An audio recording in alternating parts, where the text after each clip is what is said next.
Sorry, I'm not. I mean, the other thing to do is to let everybody meet and greet for 5 minutes up front and then like turn everybody off. That's true. I could do that. So everybody who's in here, I'm going to start offering you the opportunity to unmute and show your video so that you can meet and greet for a few minutes while everybody trickles in. So it will just take me a couple moments to get around to everybody. So I'm doing this all manually.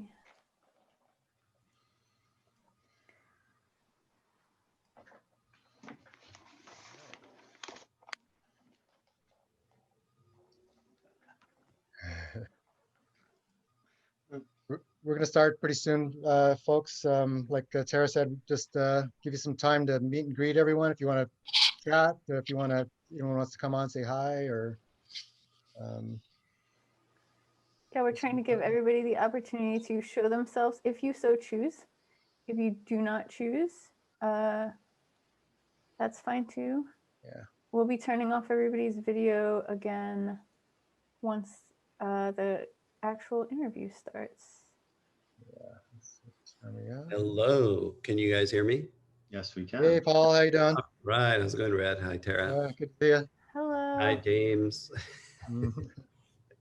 And Jordan. Yeah, hi, Paul. Nice to meet you. You too. Hey, Stephen. Hey. Mary. Luke, Who else is here? Oh, wow, we have a pretty good group so far. Sorry if I ask to unmute you or like ask to show your video more than once. I'm not being pushy. I just have no real control over the order that they're in, so I'm just clicking them. So I'm doing this all manually right now. Hi, May. Hi, nice to see you. Mary. You Hi, too. Brad. Hi, Tara. Hi, May. Hi, Mary. This Sunday. Oh, Philip. All right, so far we've got 20 people.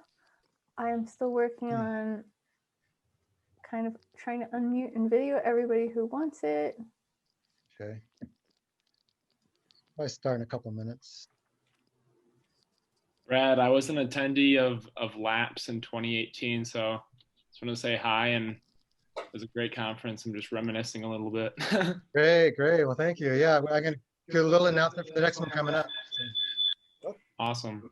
Is there anyone who I didn't offer to show your audio or video that I didn't click yet who is interested in having yours shown? Will you please mention it in the chat?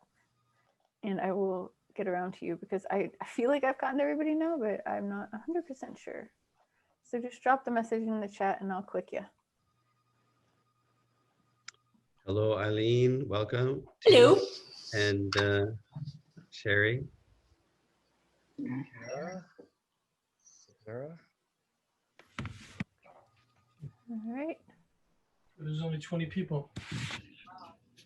We'll give everybody a few more minutes. People are late. I'll keep an eye on it as we keep going. I think 35 to 40 people had signed up. So we should. Let me see if I can.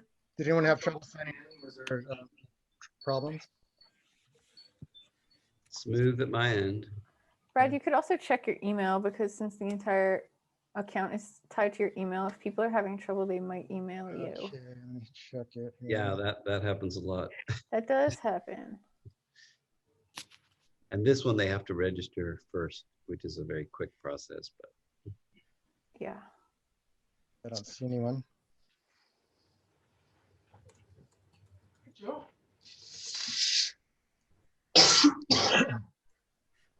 Hi, Faith. So 5. What do you think, eh? I think we can go ahead and get started and just let people trickle in. So you want to mute everyone, Tara? And, yeah, I will get started on muting everybody.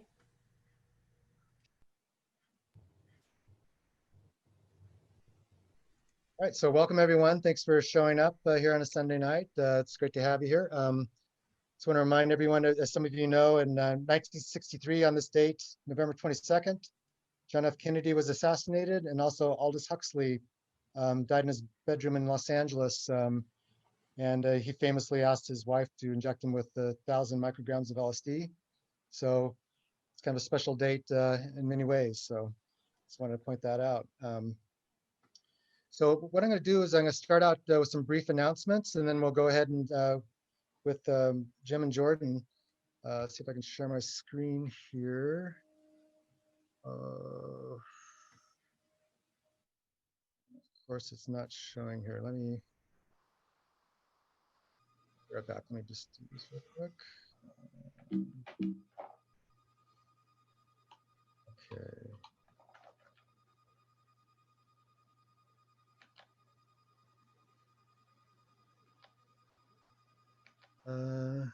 Do you see the screen? Nope. Okay, let me see it.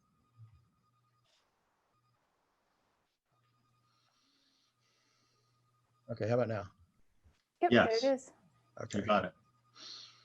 Okay, well, I can't move this thing. Okay, slideshow.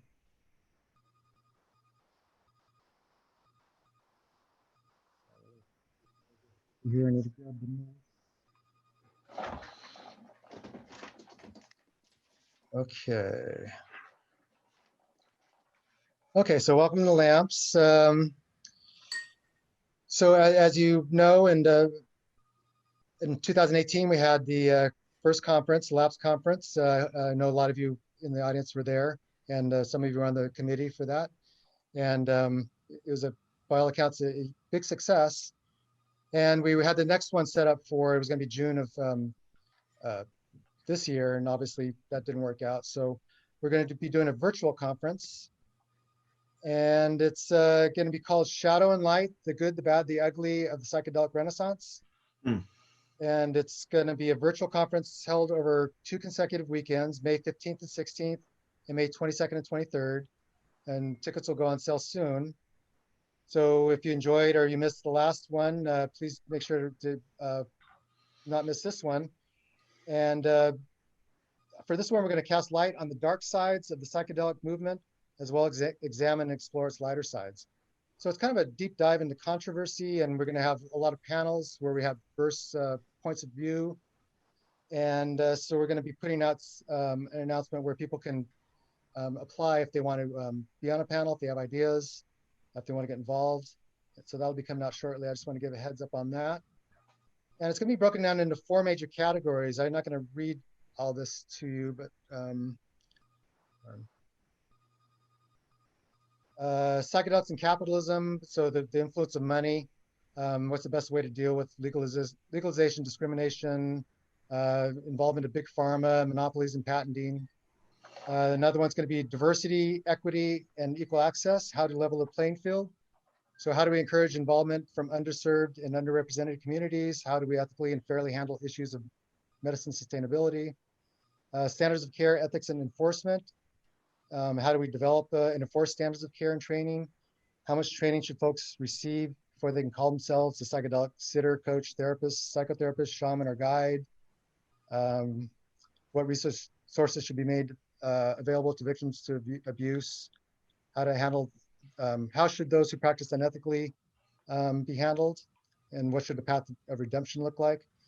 And the last one's kind of a situation, controversial situations of use. That's kind of a broad category where we look at what roles, if any, should psychedelics play in recovery, like Alcoholics Anonymous and Narcotics Anonymous and so forth. I think that's going to be a really good one. There's a lot of interest in that one already. What role psychedelics play in religion? What role could they play in off-label wellness and so forth? I won't read the rest of these, but as you can see, we have a wide net for these discussions. So if anyone's interested in that, keep your eye out for the announcement and send in an application, because we might choose you to be on a panel. So now I'd like to just jump in and go ahead and start the conversation with Jordan and Jim here. Guess I could stop sharing. Okay. Oh, Right. let me change the view here. Speaker view. Sorry, yes? Okay, so first of all, welcome, James and Jordan, and thank you so much for coming on. I first of all want to say that I love your book. I first became really interested in this topic for therapy and elsewhere through internal family systems model by when I was in my doctoral program, and I took to it really quickly, and it really resonated with me, as I'm sure it resonated with you when you were researching this and came across these different ideas, because most people can relate to very easily saying like, well, part of me feels this way, part of me feels that way, and a lot of the examples you put forward in your book. So, and I love the way you managed to weave in diverse strands of information from things such as Jungian Gestalt therapy, psychosynthesis, Buddhism, movies and popular culture, postmodernism, philosophers, science, etc. So I think your book is a wonderful addition to the body of knowledge, and we're all excited to have you here to discuss these ideas. So first, I would like to start by just, can you introduce yourselves, whatever selves you want to introduce? Maybe your Clark Kent or Bruce Wayne selves, the ones that people know most about, your public selves. And just give us a brief introduction in regards to who you are, what you do, and how did you get interested in this topic of multiplicity? Okay, well, let me start. And I think it's hard to say, when did you get interested? When did you become aware that the reality of different selves was important? And I can only date that it was over 30 years ago when I first gave a presentation, and it was looking at the various ways we divide consciousness, from unified to Freudian, ego, superego, id, to the Jungian, to, and then you begin and to the there is no self, to Skinner, who says there's only behavior. He's kind of a negative Buddhist. And so I began to get that there was an issue here that wasn't being handled very well. And it seemed at the center of it was that simple observation should always supersede theory. And so when you do simple observation, just as you were saying in your introduction, part of me wants this, part of me wants that. And as soon as you say part of me, then you are aware that there are parts. And then you're aware that there's a counter argument, which is there shouldn't be parts. But the counter argument, notice, is theory. It's not observation. So fast forward 25 years or so, files and cartoons and little stories and things that make sense to me. And now and then I did an Esalen workshop in it. I kind of appear and disappear with it. And finally, some years ago, I connected. Jordan and I have become friends for many years, but I connected with this issue, and all of a sudden, it's like there's a song in South Pacific, which is, one enchanted evening, you will meet a stranger, and then it clicks. Well, something clicked. And out of that came really a remarkable partnership. And many of you know me from my psychedelic work, and that's one of my parts. This is quite different.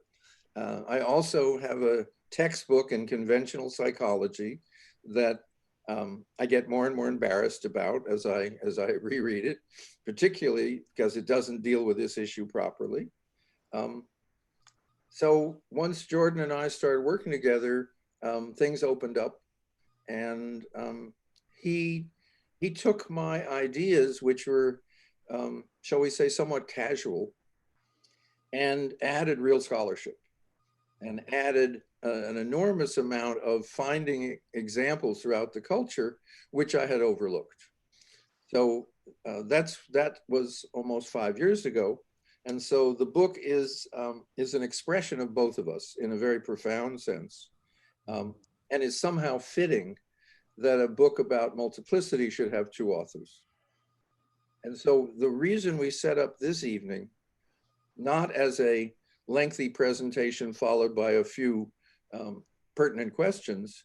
But as an evening of pertinent questions, it's much more important for us to be able to answer or discuss or consider issues that you bring up. We spent 5 years writing the book. We kind of know that stuff, but we don't know what people are thinking and feeling about the idea or the book itself right now. So that's an introduction of a sort. Thank you very much. Jordan? Okay, well, when Jim says that his ideas were more casual, that might be true, but there was a level of insight about this issue, this is my understanding, that's been present in Jim since he was a graduate student and studying psychedelics early on. He understood that everybody he knew pretty much had cells, but nobody talked about it. And that related back to William James and all sorts of things. So the first time I heard about this was in 1990. I went to a talk at Forrest Gamble's Mind Center, and Jim was giving the talk. And I saw that whole talk, and later on I saw the notes for that talk in the files, and it made perfect sense. I had heard about selves because of Gurdjieff, and a friend of mine who's actually introduced me to some very heavy psychedelics was also into Gurdjieff. And so I knew a little bit about it, but I didn't know a lot about it. And then the story is that Jim and I became closer and closer friends over time.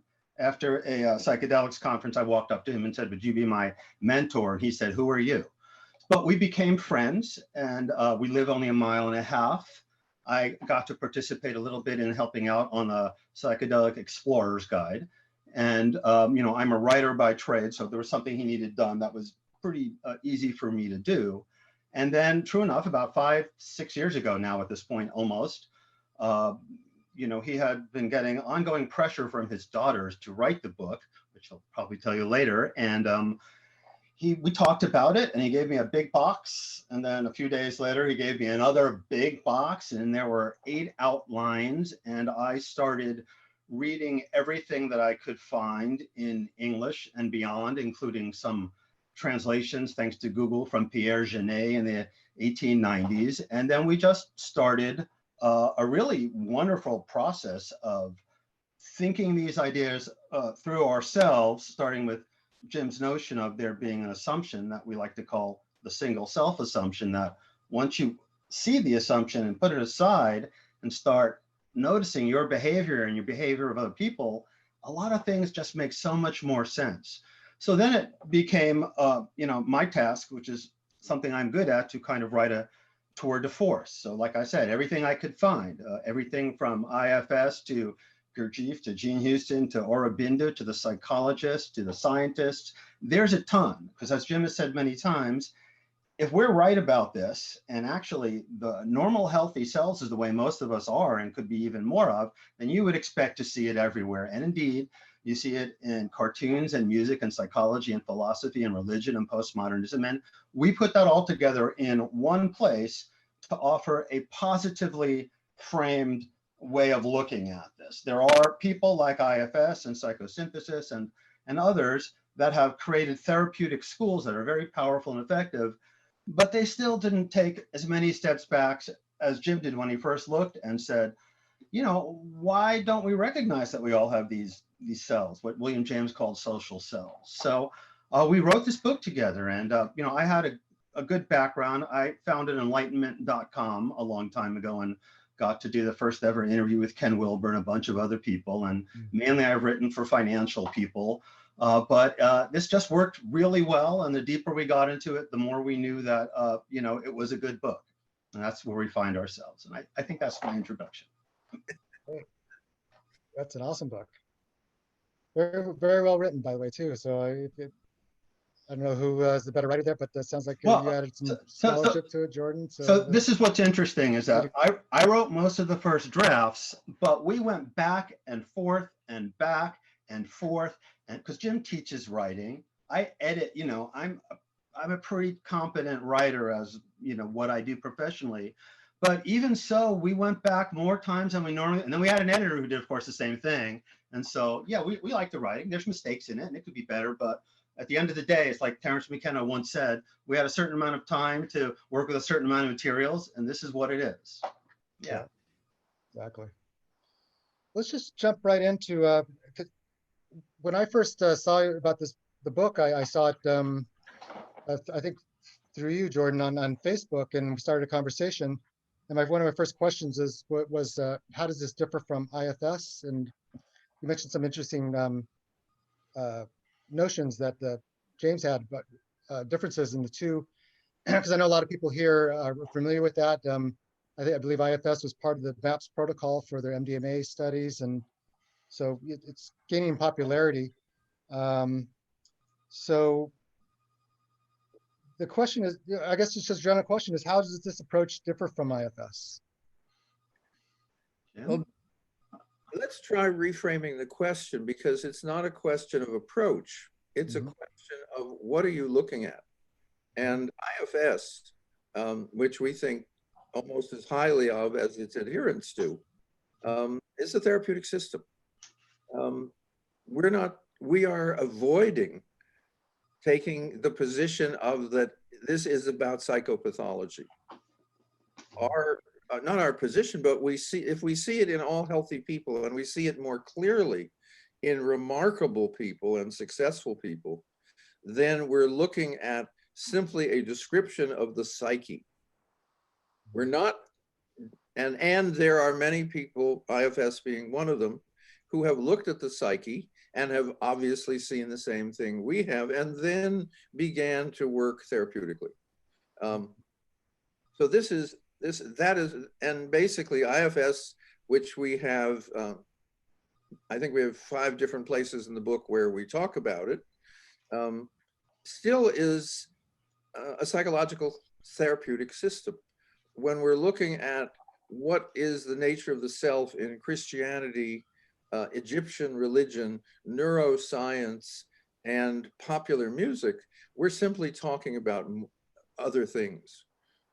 So it's as if you say, well, the first course at this restaurant is a lot like the first course, like what the other restaurant only serves. And we're right, it is. We're indebted to IFS for the things that they've done as well. So they're not different. But if we did a little Venn diagram, there's a lot less overlap than you might think. Well, because one of the things I noticed in there, and when Jordan and I had the initial conversation, was this idea of a self. With IFS, you have different parts, have different roles, exiles, protectors, which break into these different, managers, firefighters, and so forth. But there's also like a self that is a central part of the system. And, as you know, they treat it as a family system, internal family system, using systems theory to have dialogues with the parts and so on. And so can you address that aspect of it? And that's kind of a central core running through the book is there a central self? Is there a unified self in addition to these parts, or are we just an amalgam of parts? So be careful when you say, are we just an amalgam of parts? I didn't mean to minimize it. Yeah, well, but the question is there something, obviously there's more than an amalgam of parts, because that's us. Mm-hmm. Am I more than an amalgam of cells? Mm-hmm. Yes and no. Okay. Do I have a super cell, SCELL, that transcends all my other cells and gives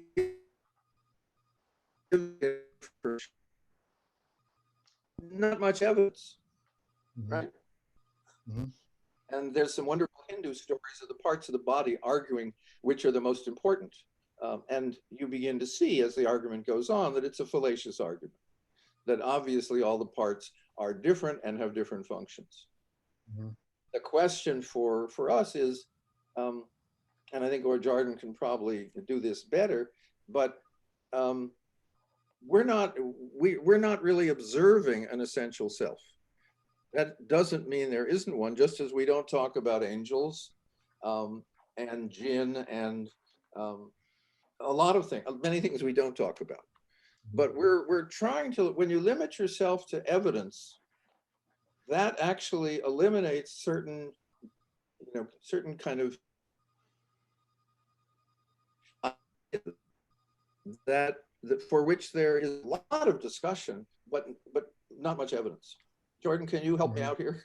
Yes, I will help you out. Although Jim and I agreed that we were going to try to sort of avoid this subject because we're not, opposed to IFS. We want them to like us because we're saying the same thing. We're offering a bigger tableau in which they can exist. So yeah, the last IFS book, Many Minds, One Self, one capital S self. That's the direction we said we're not going in because we don't have any direct evidence, like Jim said, that there really is one self or it acts a certain way. I like to say jokingly to my friends that that's beyond our pay grade. But the real truth is that we feel that if you get too stuck on self with a capital S, then you are bypassing the issue of getting to know your actual selves that you're always in one or different constellation of. So it ends up being a distraction. We do say that moving to center is a really good thing. And that, I believe Jim believes, and I believe too, that there may be a witness self, and that really ties it all together. But yeah, we have pretty much said that the systems that end up giving you to just one self with a capital S, the super self, let's get back to that after everybody realizes that moving from one self to another isn't an act of mental pathology called dissociation. That's the paradigm. And the other thing is, if all of these other systems had broken through and gotten this, we wouldn't be having this discussion. In the 1880s and 90s and the early 1900s, William James' idea of social selves was prevalent. Everybody sort of knew we were this way. Freud closed it all down, and ever since, we don't talk about it other than Sybil in cases of severe pathology, and other than the systems like psychosynthesis and voice dialogue and IFS that have worked with it. We're trying to go a whole paradigm shift level higher and say, have you noticed that you're in one of your different selves almost always, or one constellation, and so are the people in your life? And if you realize that that's true, guess what? You'll have less arguments with the people in your life, just to begin with. That's the very first easy benefit. So yeah, it's, they've got a great system and many highly trained practitioners, and I'm sure many people have been healed and helped, but we're going for a bigger fish, really. Mm-hmm. Great, and to dovetail onto that, you kind of hinted at this next question. Can you talk a little bit about the difference between healthy multiplicity and pathological multiplicity? Mm-hmm. That's a big theme in the book too, and it's a very juicy topic.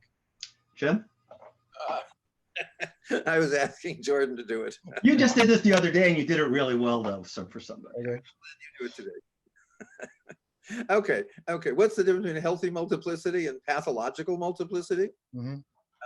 What's the difference between happiness and mania? What's the difference between genuine sadness and chronic depression?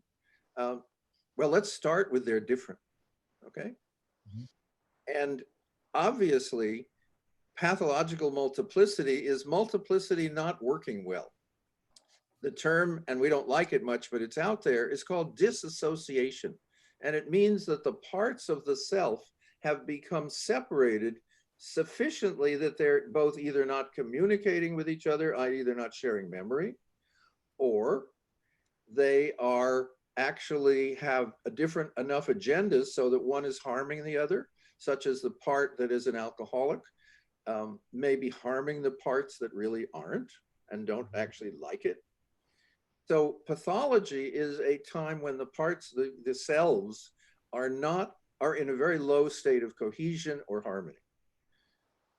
The rest of the time, for the rest of us, we're talking about harmony and cohesion. So we're talking about the same parts, only we're not talking about disassociation, separation. We're talking about normal association. In normal association, you are aware of your different selves as you move in and out. You have shared memory, and there is an increased intention of harmony. And there's a phrase that we use of being in the right mind at the right time, which is the self that is most appropriate to a situation is the one that you would like to be, should be out front or present. And we have a whole wonderful section about a wonderful Herschel Walker, who is a kind of multi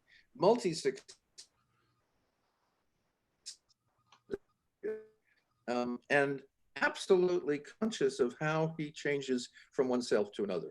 And he says at one point, you don't want Herschel Walker, the football player, babysitting your child. You want a different Herschel Walker. So we're talking about how normal people can be more aware of their, in a sense, their own normality and their own capacity for more effective behavior. Psychopathology is, remember, I don't know if some of you may remember, I remember vividly, why am I taking this course in abnormal psychology? And I was assured that the reason was because every pathology was an extreme example of somewhat normal behavior. So tidying up your desk at the end of the day is not an obsessive. Tidying your desk up 40 times during the day is an obsessive compulsion disorder. And so the notion is you're supposed to learn more about how normal people are from studying abnormal. I'm not sure it works out, but our book is about the normal, which we find is actually much more common and much more important than the abnormal. Could I share my screen for a second and add some comments? Of This is the one I want. So are you seeing this large? Yes. So the important point is that, first of all, people often think that if you have another distinct self, that means you're mentally ill. We're saying, no, that's not true. Everyone, including the most successful and the least successful person, the healthiest and the least healthy, has multiple selves. As you become more coherent, we use the term cohesion, but harmony is a good one. You get increasing benefits the more awareness you have that you have selves, and you learn to work with yourselves and the selves of other people. Now, somebody can have a self that needs a lot of help. You know, you might want to label it. We don't like labels, but let's say it was a bipolar self. You know, that is going to affect the whole cell system and make cohesion difficult, and they'll be going down. But just because they have one self that's a bipolar self doesn't mean all of them is ill. It's another distinction. I think that's it. Yeah, like what was said earlier about the someone having an alcoholic self causing problems, and but not the whole person is not an alcoholic. Not all the parts are alcoholic, but the one self that is, which is a very interesting thing when you think about Alcoholics Anonymous, where you take on this identity of being an alcoholic, and so. Well, actually, let me look at Alcoholics Anonymous, because they're brilliant. Mm-hmm. Okay, and since we're also talking to a psychedelic audience, you know, Bill Wilson have wanted to have LSD available in all AA meetings, Yeah. or for AA people, and his board of directors couldn't handle it. Okay, so we have some overlap with our interests tonight. What happens in AA, and it's if you ever not been to a meeting, it's a wonderful thing to do, is people come and you introduce yourself as, my name is Jim and I am an alcoholic. You are bringing the alcoholic self into the room, and people are rewarding you for bringing that self in. They're rewarding you by giving you intense attention as you tell your story.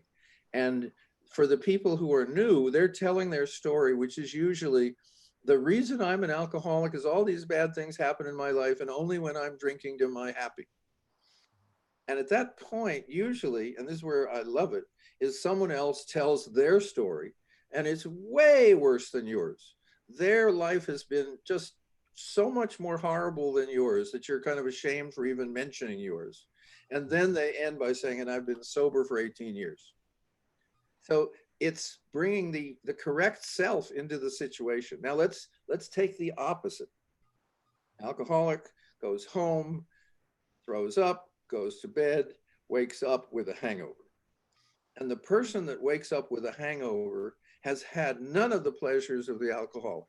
They have all the pain of the hangover. And they say, this is a terrible thing. This is ruining my life. I'm going to go to psychotherapy. And they do. And they end up in the psychotherapist's office. And whatever therapy that particular office does, they do. And then if you look at the data is that of all the methods used to work with alcoholics or people with an alcoholic self, psychotherapy is the worst. It has the lowest success rates, around 2%. Okay? Now why, and then I looked at that, I researched this actually as a graduate student, why were there these wide differences in effectiveness? I didn't understand why, but that was the data. And what I now see is the wrong person goes to therapy. The alcoholic doesn't show up, and which is why people will leave therapy and go right to a bar. So that's a kind of way of seeing the difference between the selves and labeling someone as if they're only one thing. So as you notice, I corrected myself saying alcoholic, which means a being that is nothing but alcoholic. And we do. We just know that isn't true. So on that same note, can you describe what would be a better approach or a different approach to dealing with someone in therapy where you would talk to this alcoholic self, and how would you see that? How would you see that going about in a productive way to provide some healing and some healing Well, for that person? again, two things should be clear. I am not a therapist. I don't have a license, thank God. This is not a book about psychopathology or how to do therapy. And I just gave you an example, which is set up a situation in which the alcoholic self is present, and then determine if the alcoholic self has any interest in not drinking. There's a fantastic biography called Angela.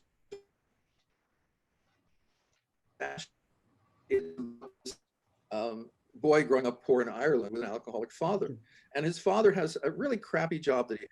But when he gets paid, on the way home he gets drunk, and he arrives home happy, singing. He's a joy to be around. He's just filled with pleasure. And of course, he keeps the family poor. It's horrible. It's destructive, etc. But the one who gets drunk and finds happiness in a rather lousy life is going to be very hard to reach certainly through conventional therapy.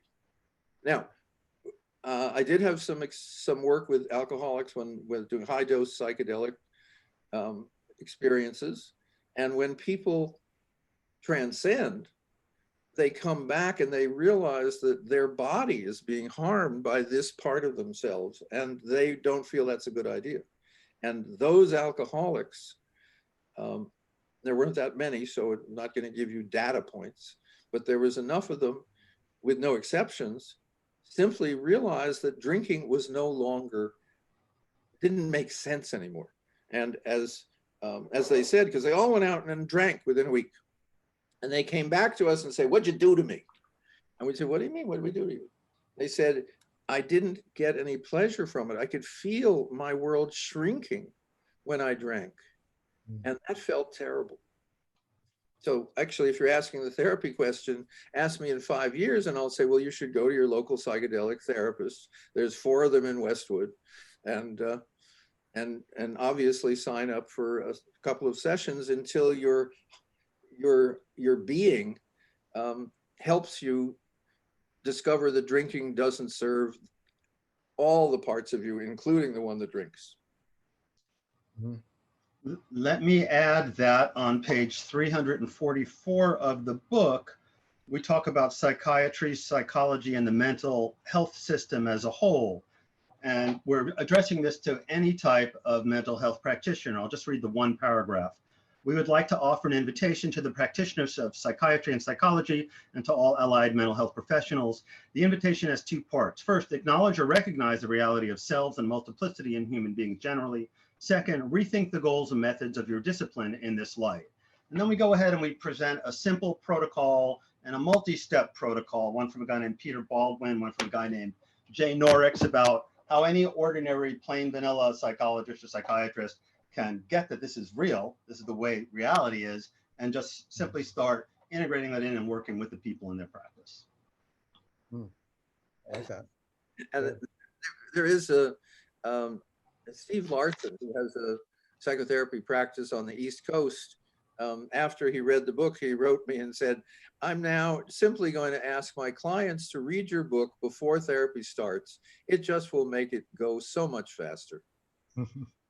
You know, and that brings us up to the general response that a lot of people have to our book, including a bunch of the interviewers who we've done podcasts and things with. They go, wow, that just like cleared up this area in my life. We were having this conflict. And so we're getting a lot of people just need to read the book and get clear that selves are actually, they have selves, and things get, you know, there's no, like Jim likes to say, he's written a self-help book, but nobody ever really does the exercises. Here, there's really no exercise beyond gaining an understanding and then taking it for a test drive. The next time you're acting dysfunctionally or not the way you want to, try to apply this filter. See if you can shift into a more beneficial or optimal self. Great. Let me give you an example what a shift is about. Must have been about a week ago. Dorothy and I were going to go someplace, and I was feeling that pretty much everything she did and said was irritating. And I was looking at that, and we're driving, she's driving, and I have time to reflect. And I think to myself, that's just not true. The problem is clearly on this side of the viewer. And I thought, well, we're going someplace, and I'm feeling basically angry or kind of self-righteous about things. What can I do? And I've been reading about the vagus nerve, and that one of the ways that you can activate the vagus nerve, which calms the system, is to put your tongue back, so it's touching the back of your mouth, and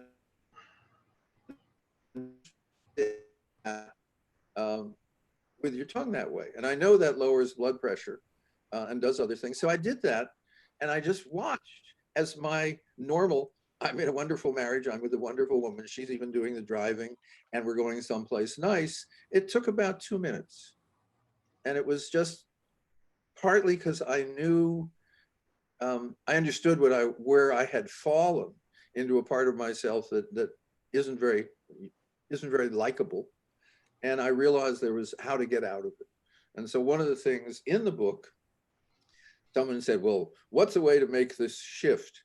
And I said, well, we have about 40 ways, and we have a table because there's so many ways that people use to put themselves back into a better frame of mind.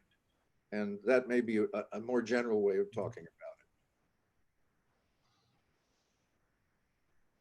about it. Great.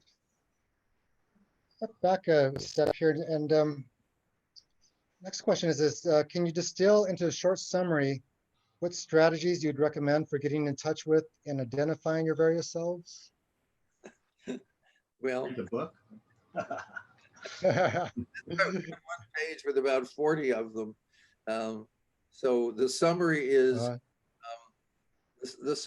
all the ways you're currently using, and a lot that you will notice when you read the list that you also kind of know. But I'll give you the basic one because it's the one that children learn first. Count to 10. You say, whoa, talk about psychotherapeutic intervention. Count to 10. Now, when I'm growing up, I'm thinking, this is really dumb. I mean, what could possibly be interesting in counting to 10? But now I see what you're doing by counting to 10 is you are stopping the thought pattern that's not helping you. And you're literally taking a break. You're taking a division from one set of feelings and acts to what can happen on the other side of 10. So all the other strategies are variations, if we want to do summary. All the other variations are summaries on count to 10. One point to keep aware of is that there's a big difference between self-shifting ahead of time as opposed to being triggered into another state and realizing you're in a bad self or dysfunctional self for the moment and trying to push it out. What we find is that doesn't really work. So you have to, you have to get a self ahead of it before you find yourself, coalesced into the self that's not working. Mhm. So, because once you're in there, I mean, we talk about selves in place and shifting before a self gets in place. And the basic conclusion is that, the earlier, the better. Once you feel yourself moving into the part of you that always has an argument with the person you're about to talk with, then you need to do something now, because you really will be in that part of you and you really will have that argument. And again, we're talking normal behavior, which is one of the questions is when you are working intensely during the day, say some kind of hard intellectual work or boring clerical work or worse, and you come home, you want to enter the home in the same state that you've been in at work, because you have two small children who are about to greet you as assuming you would like to see them. But before you can do that, you need to shift, and we all do. Again, when I was teaching a self-help system, one of the ideas that we recommended, and it seems kind of silly, but it was remarkable, is to buy a punching bag, a big body bag, and hang it in the garage so that you get out of your car, you punch the bag for about a minute or two, and then you enter the house. And what we found, and when I was teaching, it always felt silly, but as people would tell me how much it helped their lives, I realized what they were doing was getting the tension of their workday out before they entered the house as a father or a parent or as a companion or as a friend. And this kind of shift is within, see, there's no pathology. It's not bad to be hardworking at work. It's not bad to be a good parent at home. It's not a good idea to be a good parent at work, etc.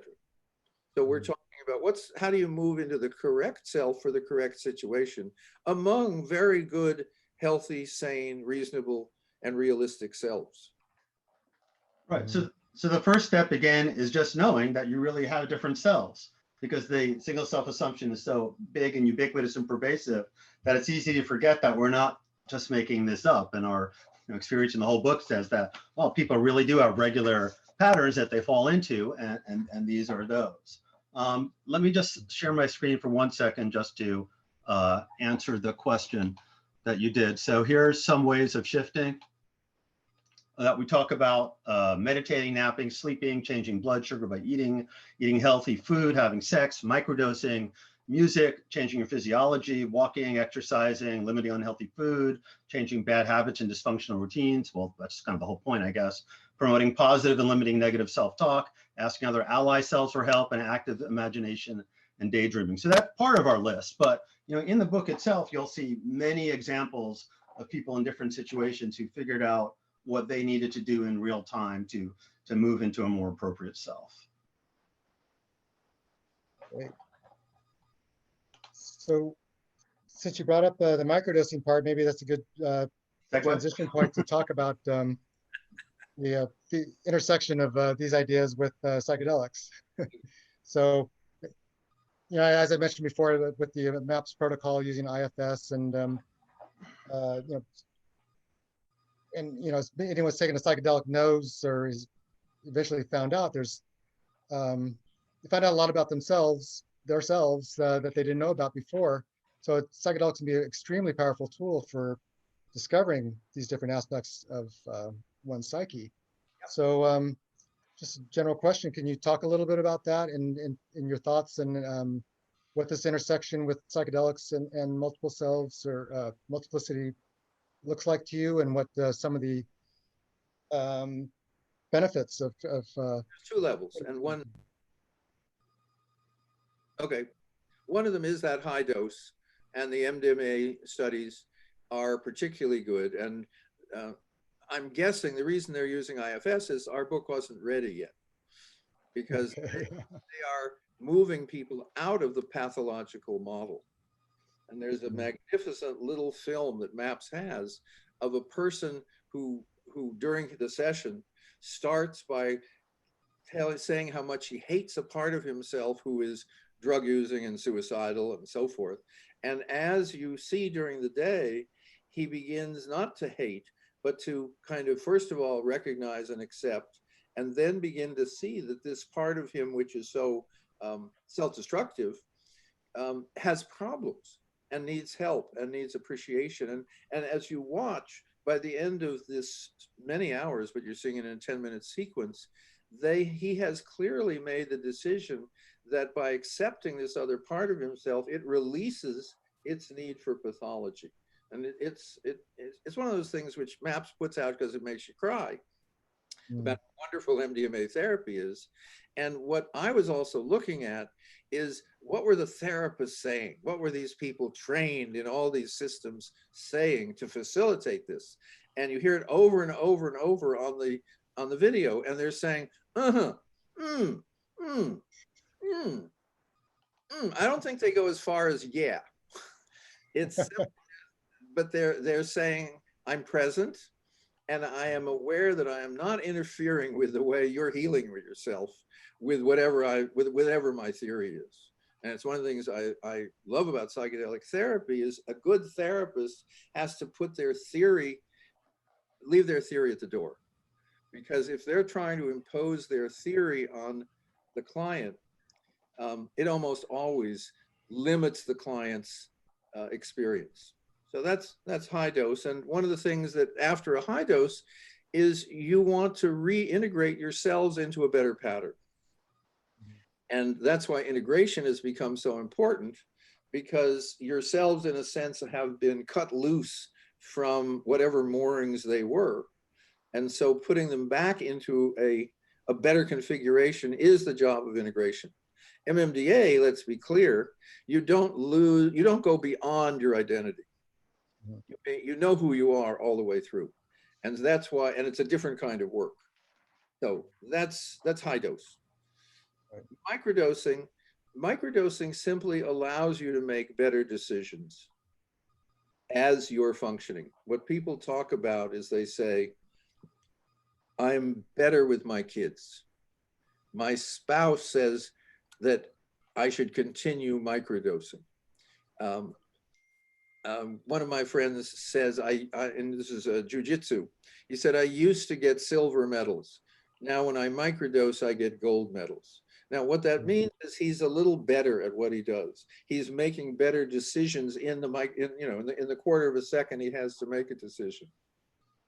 So we're seeing people who are saying, gee, I'm no longer feeling depressed. I feel like I used to. I'm back, meaning the healthier self has become the dominant. So this is what we're seeing.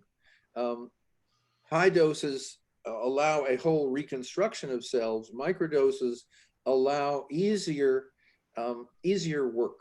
So the kind of list that you just saw that we just put on the screen, it's easier to do those kinds of things if your whole system is basically in a more harmonious state.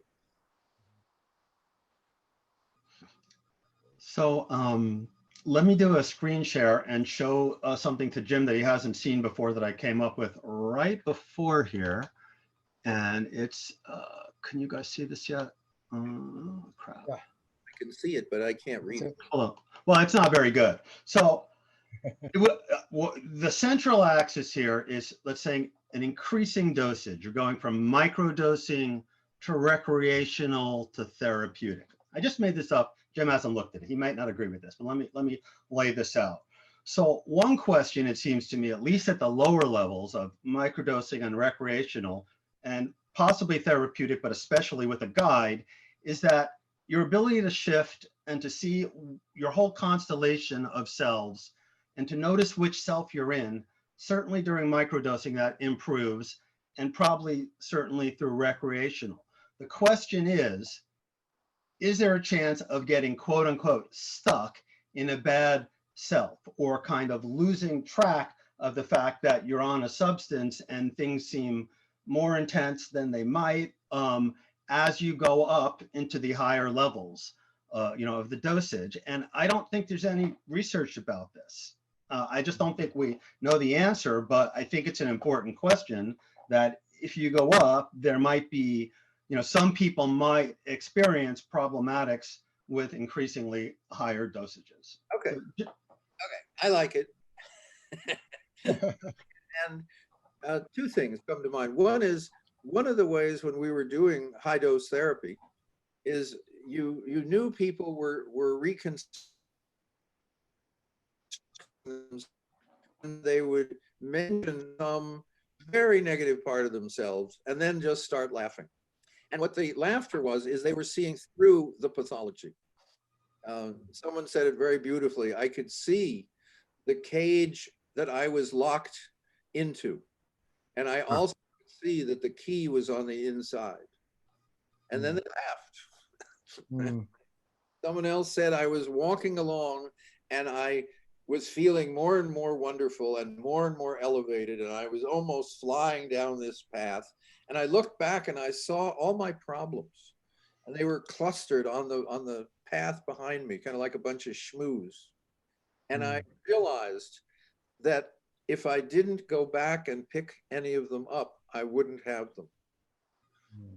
And I said to her, and what did you do? She said, I picked up a few and walked on.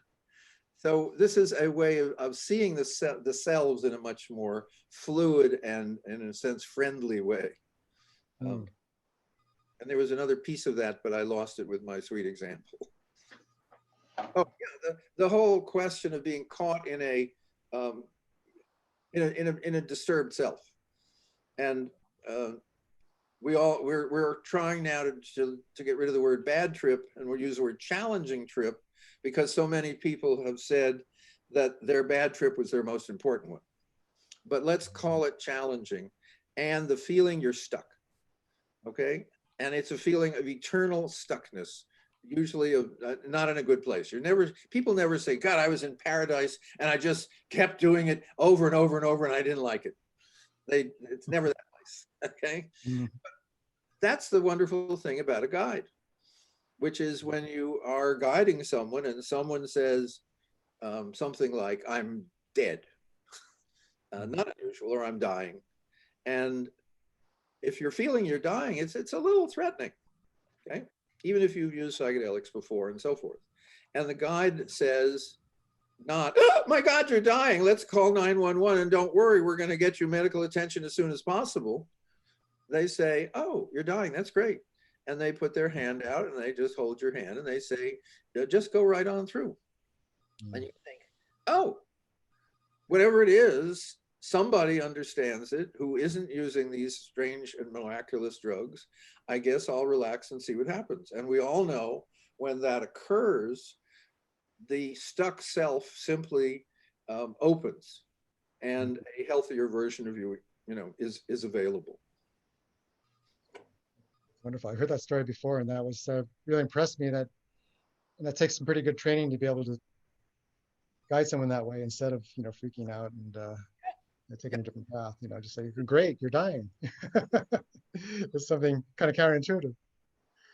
Right. Being trained to be a guide is not being trained to be a psychotherapist. Right. Psychotherapists can become guides, but they have to let go of a certain amount of their training. And as many, and literally millions of people know, a good friend can be a guide, especially if they're a little more knowledgeable than you are. And we all know about safety, set and setting, etc. Right. We read a great book on that topic. People should check out if they haven't already. There's several questions that come up I want to get to, but as long as we're talking about high doses, you did mention about the default mode network in the book, and a lot of people are interested in the wonderful research being done with high doses of psilocybin, the MRI studies, and the frequency of mystical experiences from doing these higher doses. Right. So can you address what your conception of is what's happening when the default mode network is dampened, and what happens to our self-structure, and what just in general, what do you think is going on when the default mode network is being dampened down? Okay, well, I'm afraid that I'm not as great a fan of the pictures of the brain as some of us are. And what we know is, and we because we've seen it endlessly, is that a high dose of a psychedelic gives more colored lines to your brain. Okay, that's all we've really seen, because that's where I see over and over. And then people start making theories. One of the things that they don't mention is all the other neurons that aren't in the brain. And if you want to make neuroscientists feel a little awkward, you say, are there more neurons in the gut or in the brain? And there's this moment, this kind of sad moment, where they say, in the gut. Or they say, I don't like you, and walk away. But they hang in there. And then you say, well, have you measured, when you take a psychedelic by mouth, it doesn't go into your brain. It actually goes into every cell of your body. And what happens to all the neurons in your other parts? The ones that send information to your brain about emotional states. So we're just at the beginning of understanding the effects of psychedelics physiologically. We now know a little bit of what they do in the brain. And the other notion is that it's all around serotonin and dopamine, for which there is almost no physiological evidence. We do know that if it was only serotonin and dopamine, psychedelics would act like SSRIs, but they don't. And Julie Holland's new book, Good Chemistry, has a wonderful moment when Julie's about to present at a very, very remarkable seminar at Esalen, just packed with people, of all of whom are more self-important than the other. And someone sends her a paper that points out that oxytocin also is shifted by psychedelics. And all of a sudden, the idea of feeling wonderful, nobody ever says, God, I took this SSRI and I felt fantastic. The best people say is, I didn't feel rotten anymore. I felt okay. But psychedelics obviously do something very different. And we do have research in microdosing about what it also does that SSRIs don't. But given this thing, the idea that it's all in my brain is as simplistic as, for instance, if you know French at all, or the French, an enormous number of emotional states are determined by the liver. A crise de foie, a crisis of the liver, let alone heartbreak and some other terms about other parts of physiology. So I'm much more humanistic than physiologic. And I like all the pictures. And by the way, there was a very great research study where someone had there's something called like Science Daily, and you get one research study a day with a reference. And it's really a nice service, but there's also always a little picture. And so they did a study where they had something about the brain or something about physiology, and they had two pictures. Half of the viewers got a picture of a person, a face. The others got a picture of a brain. Guess where all the hits were? Okay, the number of hits of that article where there was a brain had nothing to do with the article. Were 2 to 3 times as high. So it's a little faddish at the moment because we can measure something, we think we understand it. I don't know if anyone remembers cholesterol. There is a very poor correlation with high cholesterol and heart problems. But there's a great correlation between cholesterol and a medication which lowers it. And it's easy to measure. So you see the problem I'm in answering that kind of question, which is we're not at the stage yet that we'd like to be. But we are finding out that among the things that psychedelics do is shift the capacity of the brain to communicate better with itself. And that is noted in all those colored lines. Now, question is that also true for microdosing? And we have no data at the moment. it might or might not, depending more on the sensitivity of the measurement than the reality of the situation. So just reframing the question then and taking out the neurology part, sticking with the mystical experience. Okay. What do you think happens during the mystical experience in terms of your ideas about multiplicity? And I was thinking of one thing I was reading the book. I'm sure everyone's here familiar with the story of Ram Dass. First time he took mushrooms, saw different aspects of himself in the corner, and he felt it was a dissociative experience. So he just thought, well, I guess I don't need that part. Got rid of them all, and then including his body, which he didn't see anymore. And then the thought came, like, well, who's minding the store? Like, what's still left here? And he was having a kind of Buddhist experience where he was, remember, one of the things he said is, I saw my different roles. mm-hmm. He saw the pilot, he saw the closet gay, he saw the very ambitious young professor, he saw the kind of good son in the Jewish household. And as he looked at those, he was aware that he at that point didn't need to identify with any of them. Mm-hmm. That's the moment, in a sense, that's a moment of healthy multiplicity. Mm-hmm. He saw selves, and this is where he wasn't any one of them, he was obviously all of them. Mm-hmm. Now, that doesn't talk about the mystical experience. Right. Yeah. Let's go up a step, where in the mystical experience, not only is the different aspects of Jim Fadiman obvious, but Jim Fadiman is a subset with all of his parts of something larger.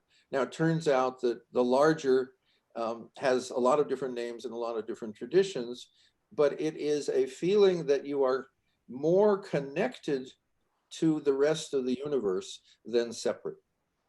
And the more you feel that connection, the less you are focused on the personal identity piece.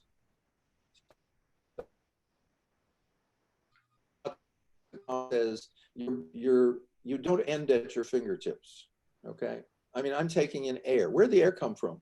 All over the planet. How old is the air? Billions of years. And I do that all the time. And when I walk out in the world, I haven't reappeared. I haven't I can't leave the world. But if I walk out, and I use that term, we're really saying I walk out in nature. I walk out into an interconnected system that's more obvious than, say, living on the 7th floor in an apartment in Chicago. But there is no actual difference in the amount of connection.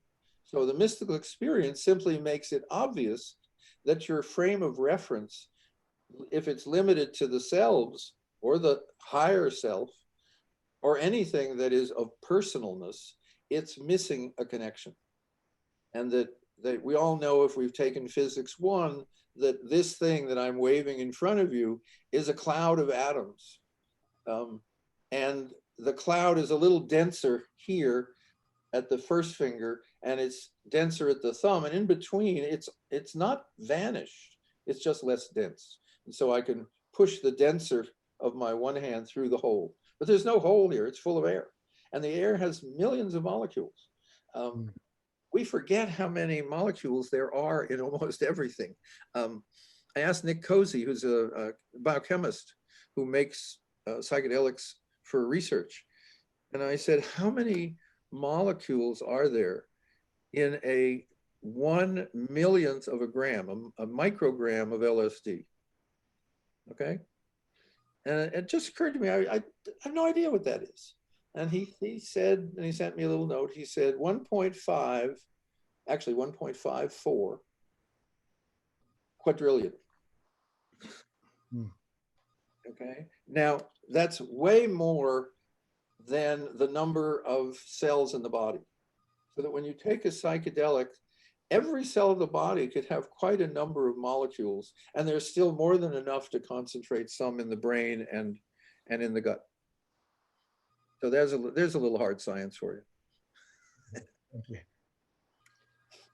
Let me say that another way of thinking about it is that I know that at least for me, different ones of my selves are more prone to having mystical experiences. So it's a little bit like setting dosage. We're talking about mindset and which self you're in if you're going to take psychedelics. But if you overlay this against sort of the general background of mysticism that Ken Wilber laid out, where you start at the bottom with nature mysticism, then you move to deity mysticism, then you're at unitary mysticism, and finally you're at non-dual mysticism. So there's no question that according to people who experience this and then report back, even though you can't actually use words, that the higher you get, the less things there are. So along the way, your cells are going to disappear in that. But that brings us right back to the question from the beginning of, this is a pragmatic inquiry. We're not that interested in the super self with a capital S, except maybe when we're taking psychedelics, and that's what we want to see. So most of the time, it's if you're in one of these states where you're seeing everything, that's fine. And let me just put a pin in one other thing. On the default mode network, we do spend a page and a half talking about it and quoting from a guy named Louis Mail-Madrona. And he talks about he actually says he thinks that maybe conversations between yourselves are going on in the default network, after he points out that, if you focus really hard, the amount of energy that you're using goes up 1%. You're always doing a lot inside. And so it's kind of just a whimsical conjecture, but maybe that's where our selves live. And one of the good things about our book, which Jim's always been clear about, is that we don't have a theory.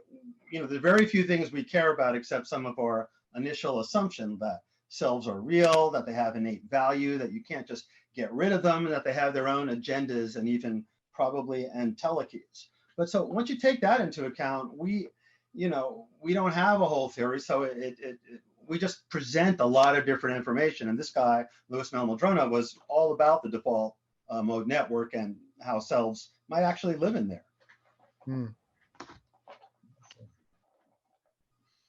Okay, I want to see if there's any questions here. Quite a few. Let's see. So one was can you speak more about ally selves? What are ally selves? And Okay, Jordan, your turn. Well, that's from a couple of the different systems, including IFS. But I like to think of what we call an Odysseus pact. And, Odysseus, of course, told his sailors that no matter what, when we're sailing out there, and the sirens, we hear them, don't untie me, no matter what. And they didn't, and they all die anyway. But and that's so you have a self that you can make an agreement with ahead of time before you get to one of those junctures where you get triggered or abruptly switched into a self you don't want to be.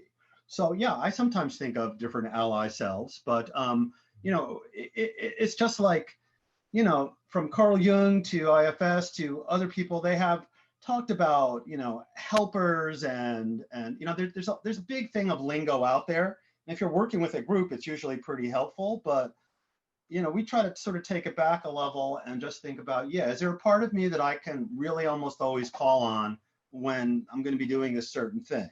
So I'd say practicing that really works, and that, it works.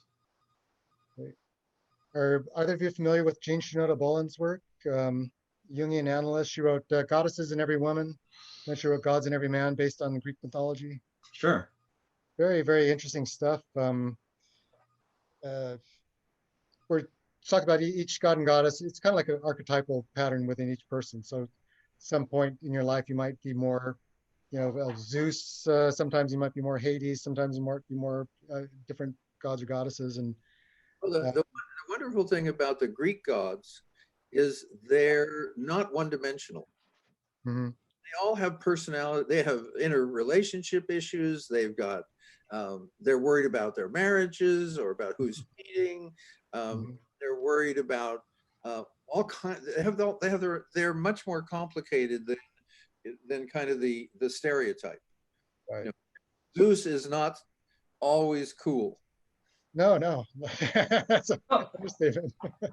So, about 3 months ago, a friend of mine had me take an Enneagram test that had 190 questions, and in the end, completely changed my notion of what number I am. And at first I was like, well, it's not as important as selves. And then I, of course, dropped that and I thought, oh my God, it really illuminates certain Mm. understandings of how my cells interact. I was blown away. But the same thing is true that you could work with cells and the Myers-Briggs or astrology or, you know, Jungian systems. I mean, there's a lot of different maps. So what we care about is you're starting with the notion that you have cells, and then you find some way that will help you map out and work with it. But it's, you know, it tends to be fluid. Like with my men's group, we took a bunch of index cards and we had everybody write out all the different selves they were. And first of all, they wrote out like way more than I thought, so I ran out of index cards. And then you realize that the constellation of selves that you have at any given moment might look very different in a few months. So it's not about, I mean, some people want to write them down and name out, you know, I have my, you know, my lawyer self and my writer self and my father's, but it's like, you know, that's not how you really tend to live real life unless you're doing a workshop or taking a course. So where, you know, I mean, sure, if you're into Jung, then, you know, go for it. And in fact, we spend a lot of time on Jung, and we distinguish between his archetypes and between autonomous complexes, both of which he sort of came up with, and both are related to selves after Freud put the big kibosh on selves. And then you go even back earlier, and, you know, Jung wrote his medical dissertation on the subject of his cousin's case of multiple selves. So the history thing was very interesting and very involved. But at, you know, the end of the day, we like to say that from the title or from the first chapter or from whatever level of detail all the way to the intense dissociation appendix, you can get this a lot of different levels. But if you really get that, there's different parts of you, which is the opposite of what most monotheism says, and it's the opposite of what Western philosophy mostly says, because we have this essentialist view. Then if you question the single self assumption, then the paradigm opens up, and there's a lot of easy, low-hanging fruit benefit for almost everybody. So however you want to get there is fine. Enneagram, archetypes, you know, whatever system you like, but take that step back first and go, what, do I really have different selves? What would that actually, you know, what would be different about my life if that were true? Maybe I should experiment with that and just see. So what's your number, by the way, Jordan? It turns out I'm a 4. I thought I was a 6 or a 7 forever. And this chart has this amazing thing of what you do when you're under stress, whether you become reactive, whether you positively reframe things, or whether you become competent. I'm reactive like 70% of the time. And it's great now that I know that, because it's like, oh yeah, I can work on shifting into a self that's not reactive right now. You know, it's worked in a lot of ways in my life, but now that I've seen this, you know, I can do something about it. If you take the Enneagram, and I'm now realizing that I have spent time actually teaching different self systems. I was involved deeply with psychosynthesis for a number of years. I have taught the Enneagram on several continents, and what I teach is you have a dominant, a kind of your tone, like a tuning fork. Say it's 4, but if you are healthier, you have access, first of all, to the Enneagram aspects of yourself on either side. So for Jordan, that would be that he has aspects of a 3, and which is why he works so well, and aspects of a 6, which is perhaps why he became an attorney, or a 5, in order to be, you know, understand a lot of systems so that you understand the reality of things, various things. And also, the more healthy you are, you also have, as Jordan is pointing out, you have the Enneagram you go to under stress, and the Enneagram you go to under deep relaxation. So that the Enneagram system says that if you're healthy, you have access to at least 5 of the 9 aspects available to human beings. If you're, as you get less healthy, you have less capacity to be to be able to change selves at the right time.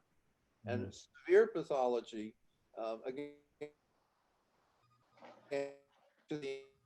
has an aspect which describes itself as very pure pathology. So it's a very sophisticated system based not on that you're one of 9 types, but that you have a kind of core place where you start one of 9, but as you become a healthy, integrated human being, you have aspects, more and more aspects are available to you as needed. Yeah, it's a wonderful system. I really like it, and a lot of great resources on the on YouTube for it. Great series I've been watching lately, and it's kind of addictive. It's very fun. Wow. Yeah. Let's see if there's any questions here. Let's see. So going back a ways, but alcohol substance abuse is so filled with shame and judgment. Could that be why psychotherapy has such poor results? It can focus on fixing what's wrong with you rather than focusing on the wounds that drive one to want to self-medicate and want to change their affect state. Well, I think what the question is saying, if drinking is a solution, and it's not a good one, to a problem, blaming someone for the solution they're using is kind of pointless. Offering them better solutions. And again, I recommend Julie's book, Good Chemistry, because she really makes some beautiful modeling of other ways of thinking about pathology. Pathology, after all, is simply at one level in our model, it's the wrong self at the wrong time, right? If I go to my sales meeting and I open my briefcase and out tumbles children's toys or sex toys, okay, I clearly have brought the wrong self into the meeting. Yeah. There's nothing wrong with either child toys or sex toys in the right setting. So we're really talking in the problem for the psychotherapists with addictions is we find that they're just not talking to the right part of the person. And if they also, and they don't, good therapists don't shame, shame on them if they do. Good therapists are saying, well, you're coming to me because the avenues you found for making your life work are too limited and aren't working. Okay, so if every time someone upsets you, you punch them in the face, it's not a good system. It's not working well. And to say to someone, you know, you shouldn't hit people, is they say, you know, doc, I actually know that. You know, it's like, has anybody in the last 15 years ever found a smoker who didn't know it wasn't good for them? Okay, but the part of you that smokes needs to get help from the rest of the parts because the smoking part happens to kill everybody else. There is the need for increased self-cooperation makes psychotherapy much more interesting. And we find in the people who have been telling us just easier and gives people more strength rather than puts the strength on, I need the therapist. Because the therapist is trying to represent better to get you to get better parts of yourself going. And if the therapist understands selves, they just do it better. So one thing that I stress in IFS is getting these parts that are extreme to have, you know, let them know that the self is going to take over and help them out with it, and then have them reassigned to another better role. So as you're talking about that, I was wondering what the smoker self, you know, what would that conversation look like if you're going to have a conversation with the smoker self and assign them a different role? Well, see, again, I'm cautious of pretending that we're going to do a little therapy game. Okay, it took us a lot of time to not write a book about psychotherapy. One of the reasons we didn't write a book about psychotherapy is that there's actually a lot of them out there. When you write a book, you're trying to say, well, what are we trying to say that other people either aren't saying or haven't said for a long time? And we've done both, which is we're saying if the smoker is no different from the person that wants too much cheesecake or the person who meaning people who aren't able to come into the right self at the right time. And so the smoker, the same question for the alcoholic, which is the alcoholic self, which is what are we getting out of smoking? And the rest of us don't seem to appreciate it. And the smoker says, well, I don't care. The rest of you can die with me. then you say, well, maybe you, the smoker, should get some help, because that's not a sane and healthy thing to do. And maybe you should go to a smoking clinic, which has a very poor record, or you could get involved in one of the psychedelic systems where they're working with super chronic smokers. To get into the smoking study in Johns Hopkins, you had to have been smoking for 20 years and be alive. You had to have tried a lot of therapies, psychotherapy and Nico gum, and all kinds of strange therapies that are out there in the smoking world, and failed. So you had to have a long history of failure and a solid smoking habit. And what happened with 2 sessions with psilocybin and psychotherapy in between, or support in between? Out of the first 12 subjects, 11, 6 months later, had not smoked a cigarette. Yeah. And I was listening to that at a MAPS conference, and the guy who was giving the presentation was a graduate student of mine a while back. So I said, Albert, what about the 12th person? He said, well, our criteria was total abstinence. And I thought, okay, we're playing research. I get the game. And I get that when you do that research, you should always not have a 100% success rate, because people in the research game will say you're lying. So I said, what about the 12th person? He said, well, he went from 2 packs a day to a couple of cigarettes a month. Not total abstinence. What we're seeing here is in the psychedelic treatment is the person got a different view of who they really were, and the person who the people inside were able to, in a sense, integrate. Harmony increased, and when you are valuing your body, smoking becomes less valuable. And I listened also to someone who'd been an alcoholic in a very early study, one of the last studies before the government shut everybody down. And this was a film made 40 years later. And the filmmaker is saying to this guy, what were you like before you took LSD at Spring Grove? And he said, my life was being destroyed. My wife wanted to leave me. My job was at stake. My kids didn't like me. I was sick a lot. And I didn't want to stop drinking. Okay. And they said, well, what's your drinking pattern now? And he says, what do you mean? He says, well, have you drunk since then? He said, well, no, but it was like, what are you asking a dumb question for? And what he said is, and then the filmmaker says something about willpower, and the guy laughs, and he says, there's no willpower. I've no interest in drinking. That's a shift in selves. Who is running the store? Okay. And maybe there's a drinker hidden somewhere in there, but the mystical experience kind of makes it silly to smoke or to drink.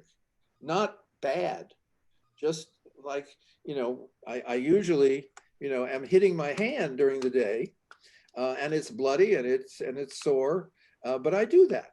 And someone says, that's really not good for you, is it? You say, oh, I guess you're right. I think I'll stop.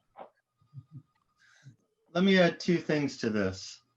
One is that in the book, we tell a story about a part of me that was losing things, and I gave it the name Larry the Loser. And Jim was like, you can't be dissing yourself like that. And we have an actual long explanation about why you can't label a self something pejorative, especially if it's from that self's perspective, and how you have to learn to negotiate and be kind to them. But the second more important point is that once you have an awareness of your different selves, the dialogue opens up and the healing begins to happen automatically.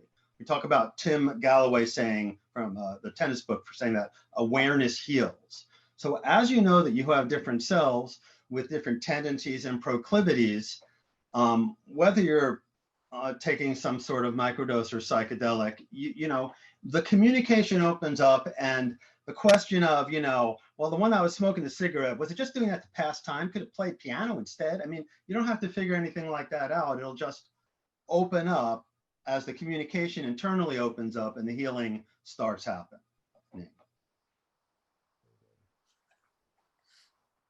Thank you. Let's go to another question here. Hold on a note, because what Jordan said is, it's hard to get how radical that is.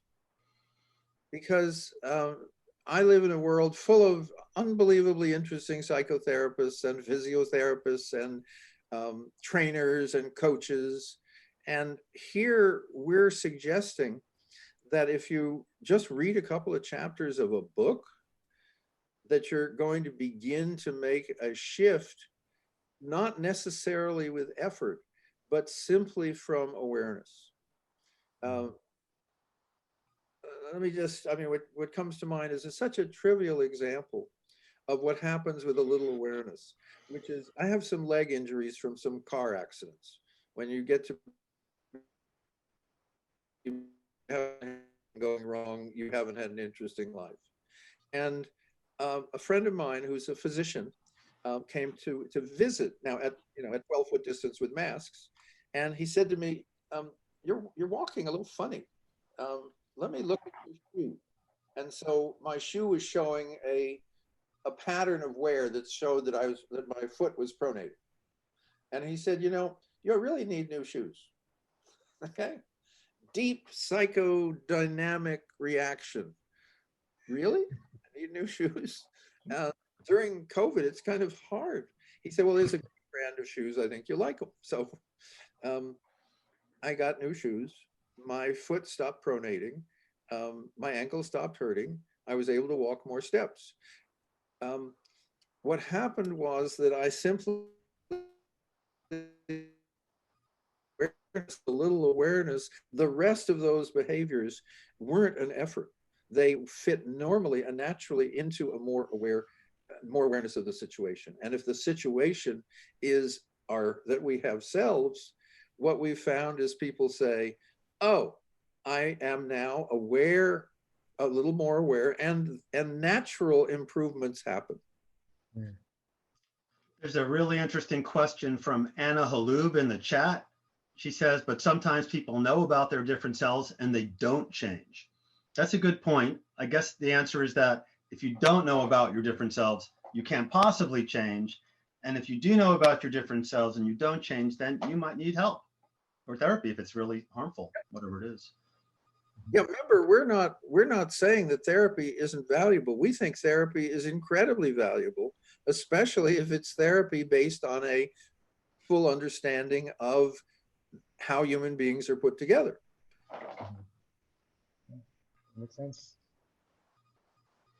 Great, well, thank you for that. Let's move on to another question from Jacob Green. It says, "I met quite a few people who perceive that there are other beings when meditating or introspecting, whether they be angels, demons, or whatever. Does the balanced multiple self you're proposing include these entities and view them as psychological constructs that we should connect with and cater to as are with other selves? If not, how do you view such entities?" Well, let me just make one point about contemporary versus the rest of human history and all other civilizations. The rest of human history and all other civilizations have treated the notion that there are beings outside of your self or selves seriously. We are in a little teeny bubble of 150 years or so where we say, well, they're really, and then we have various words. They're really, psychodynamics or repressed trauma or so forth. Our position is that we actually don't know. What we do know is that we're actually not going to try and come to terms with all of the entities who exist outside of the human selves. Just as we're not going to say, well, the DMT entities are real or not real or sometimes real or only real when you're taking DMT, because we know we're just going to get into a mess. What we do know is we actually talk about it, which is we can use the jokey term, which is angels, demons, and entities are above our pay grade. I recommend Milton's Paradise Lost. It's a fantastically interesting, complicated, psychodynamic poem. And it also makes a fascinating case of the human aspects both of the negative deity that tries to, kind of the number 2 man in heaven, becomes the devil out of a war in heaven. And if you read it, both, it's a wonderful kind of, should be a great film series. But it also gets you off of the simplicity of saying, my angel says this. We talk about the people, the image of the angel and the devil. And what it really is, that's a way of people saying, well, I argue with myself. And that's our kind of opening of the whole book is, you don't think you have selves? Have you ever argued with yourself? Who is the other person in the argument? And then our book begins. So we're leaving angels and devils and jinns and dragons and a lot of wonderful things to other authors. Okay. There's one thing along the same vein though I do want to ask, because when I saw someone talk about multiple personality disorder quite a while back, and he noticed that sometimes the alters, or whatever he called them at that time, is quite a while ago, would have like one of them speak a language that the host person would never learn. So how do you explain that? If not, in his idea was maybe it was a different entity or something, or it's. I think those are, there's some fascinating multiple personalities, but what we call channeling. Okay, and channeling is the feeling that you are speaking, but not that kind of the body is being used as the microphone, and that some other entity is doing the talking. Maybe. So there's a book written by Daniel Keyes, who wrote Flowers for Algernon. It's called The Minds of Billy Milligan. Anybody who wants to see a detailed psychiatric and police rendition of someone who had, I think it's 22 selves, should read this book, because even though it's very pathological, it's fascinating to see how he works. Now, in Billy Milligan's case, he did know how to speak Serbo-Croatian, even though he had never studied it. He did learn to access his adrenaline and pull toilets off of walls because he read a book on this. He's like a 20-year-old guy, completely uneducated. He learned how to become an amazing escape artist. So there's a tendency when we're talking about multiple selves to want to latch onto the things that are sort of the weirdest, like eyeglass prescriptions change between some people with different selves. We talk about a guy who's written about who has not a response to orange juice in one self, and all the other cells, he gets terrible hives. So there's a lot of things like this that might happen, all the way up to the terrible movies like Split, where people have superhuman strength in their weird selves. You see that in Doom Patrol also. So, maybe some of that goes on because, we really are in different self states, and we take a lot of time to develop this notion. You could actually have different prescription in a different self. Some people certainly have. So, but we don't want to get too caught in that stuff because, again, Billy Milligan, and again, read that book, The Minds of Billy Milligan. It'll blow your mind because he had these very different selves, including one self that was called the teacher, which is supposed to be the sort of super self that knew everything about him. And yet you see an instance where he kind of gets overwhelmed and the teacher runs away. So the idea that your big super self is going to come save you may not be true. So, there are a lot of weird things that go on, but it's we want to not get too distracted by them. Yeah. Well, they're pretty fascinating to read and think about. Oh, it's a great book, and he's a great writer. So. And it's one of the books that I have been fascinated by because among Billy's selves are one of a different sex and of different ages. And if you look at the kind of conventional dissociation pathology literature, they have a theory of why selves are created, but they are very clear that people have different selves. There's no argument in the pathology world that people have different selves. They simply get a little nervous when they are asked about themselves. I don't know if you've ever had really smart patients as a clinician, but a really smart patient eventually will get you to notice your pathology in working with them. And it's a fascinating moment when the positions between the desk and the chair suddenly shift, and you realize that you're dealing with someone whose perception exceeds yours at that point. So there's a lot of interesting things out in the world, and I think we're at fault by not spending, we're kind of faulted for not spending more time in the edges, in the strange and the weird. If you look at cookbooks, and you have more than one in your house, I have one which, when I just want to know how to cook something, I go to Jimmy Beard. Now, one of the things I know about Jimmy Beard is he wasn't a particularly great cook. He took other people's recipes. He was a great showman. But his theory was that you make food that most people can prepare most easily. And that includes almost all food. But then your other cookbooks, the mushroom cookbook and the cookie cookbook and the Southern Italian cookbook and the Northern Finnish cookbook, those are all rather specialized and full of far more interesting things.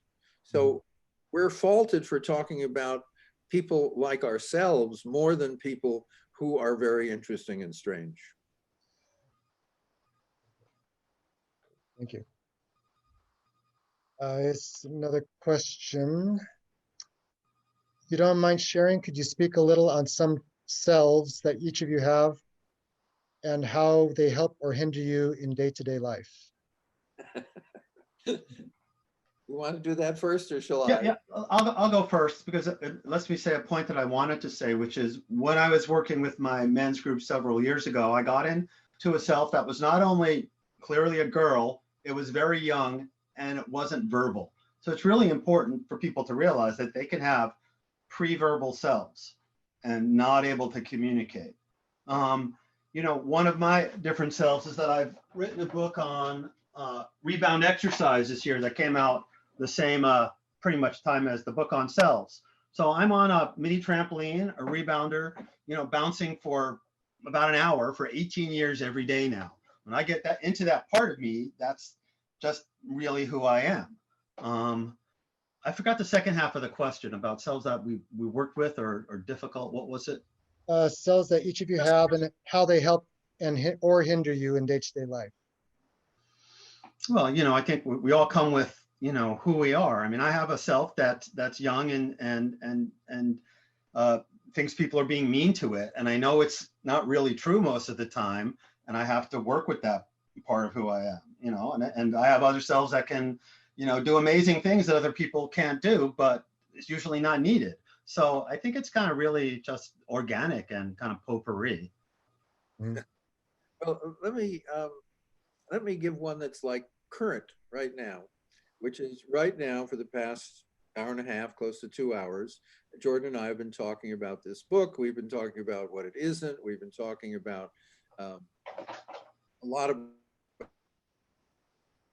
my career, and I'm pretty present for this. Okay. I've had some intestinal problems for 6-8 months, and there was a period when I was really feeling very sick, but I had agreed to give a presentation in Utah. This was just before the nation closed down. It was in January, and I flew to Salt Lake City, and I was met, and I went to a hotel, and I was the evening presentation. It was opening up kind of psychedelics in Salt Lake City. And I'm feeling really terrible, physiologically terrible. I'm feeling weak, I'm feeling stupid, I'm feeling intestinal pain. I'm feeling that there's no way out, I'm sad. And I think this is, and I'm gonna go on stage in like 15 minutes. And at one point, I'm sitting in what's called the green room, the little room where you are before you go on stage. And this was, 500 people. And I'm thinking, I wonder what'll happen if I faint during my speech. So I prepared something. I had some fairly extensive notes, and I knew what I was going to talk about. But I simply had, physiologically, I was very, very, I was not in a good place. And I walked out, and I had already said, I don't want a lectern, I want a chair. And so I sit down, and there's about, people are still milling in, but it's crowded. And I make a comment about psychedelics and them, and we're here, and they laugh and I laugh, and I can feel something click, something shift. And I opened my notes and I saw what the first page was. And I always do a very rough outline because otherwise it sounds like it's being read when it's being read. And I began, and it was a very, very successful evening. And I went on with a break with like 2.5 hours, and then 20 minutes of questions, and then people afterwards. And I was not only on, I was physiologically on. Afterwards, I was walking around the stage. I was going up and down the little stair stages, talking to people. I was animated. I was friendly. And the presentation was, and I can say this because I'm not very identified, it was quite skillful in how much I was able to cover for an audience that kind of knew a lot, but not very well. Okay. About 2 hours after the talk was over, I felt sick again. Okay. And what I've found is there's a part of me that knows how to shift into a very healthy state for things like this. Okay. I want to make it real.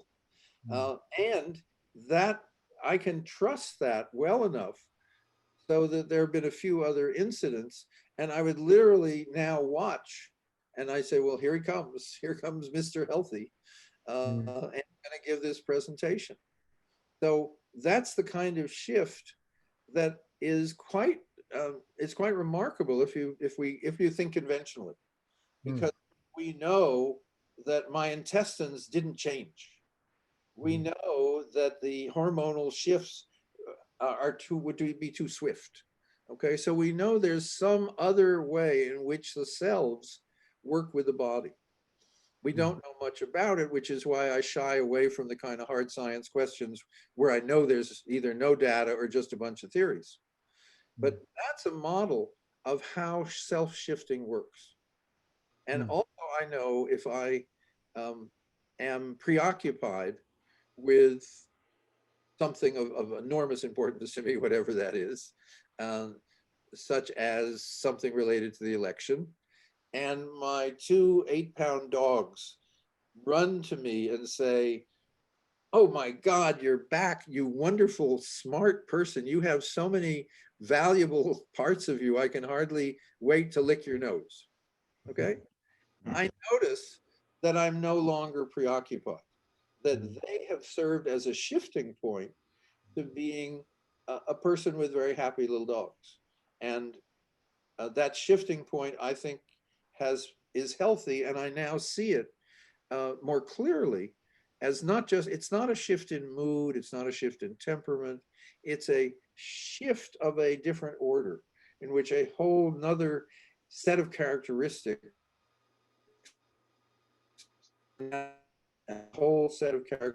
become recessive.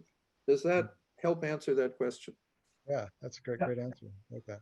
Jordan and I both are aware that writing the book has enormously improved our relationships with other people in our world.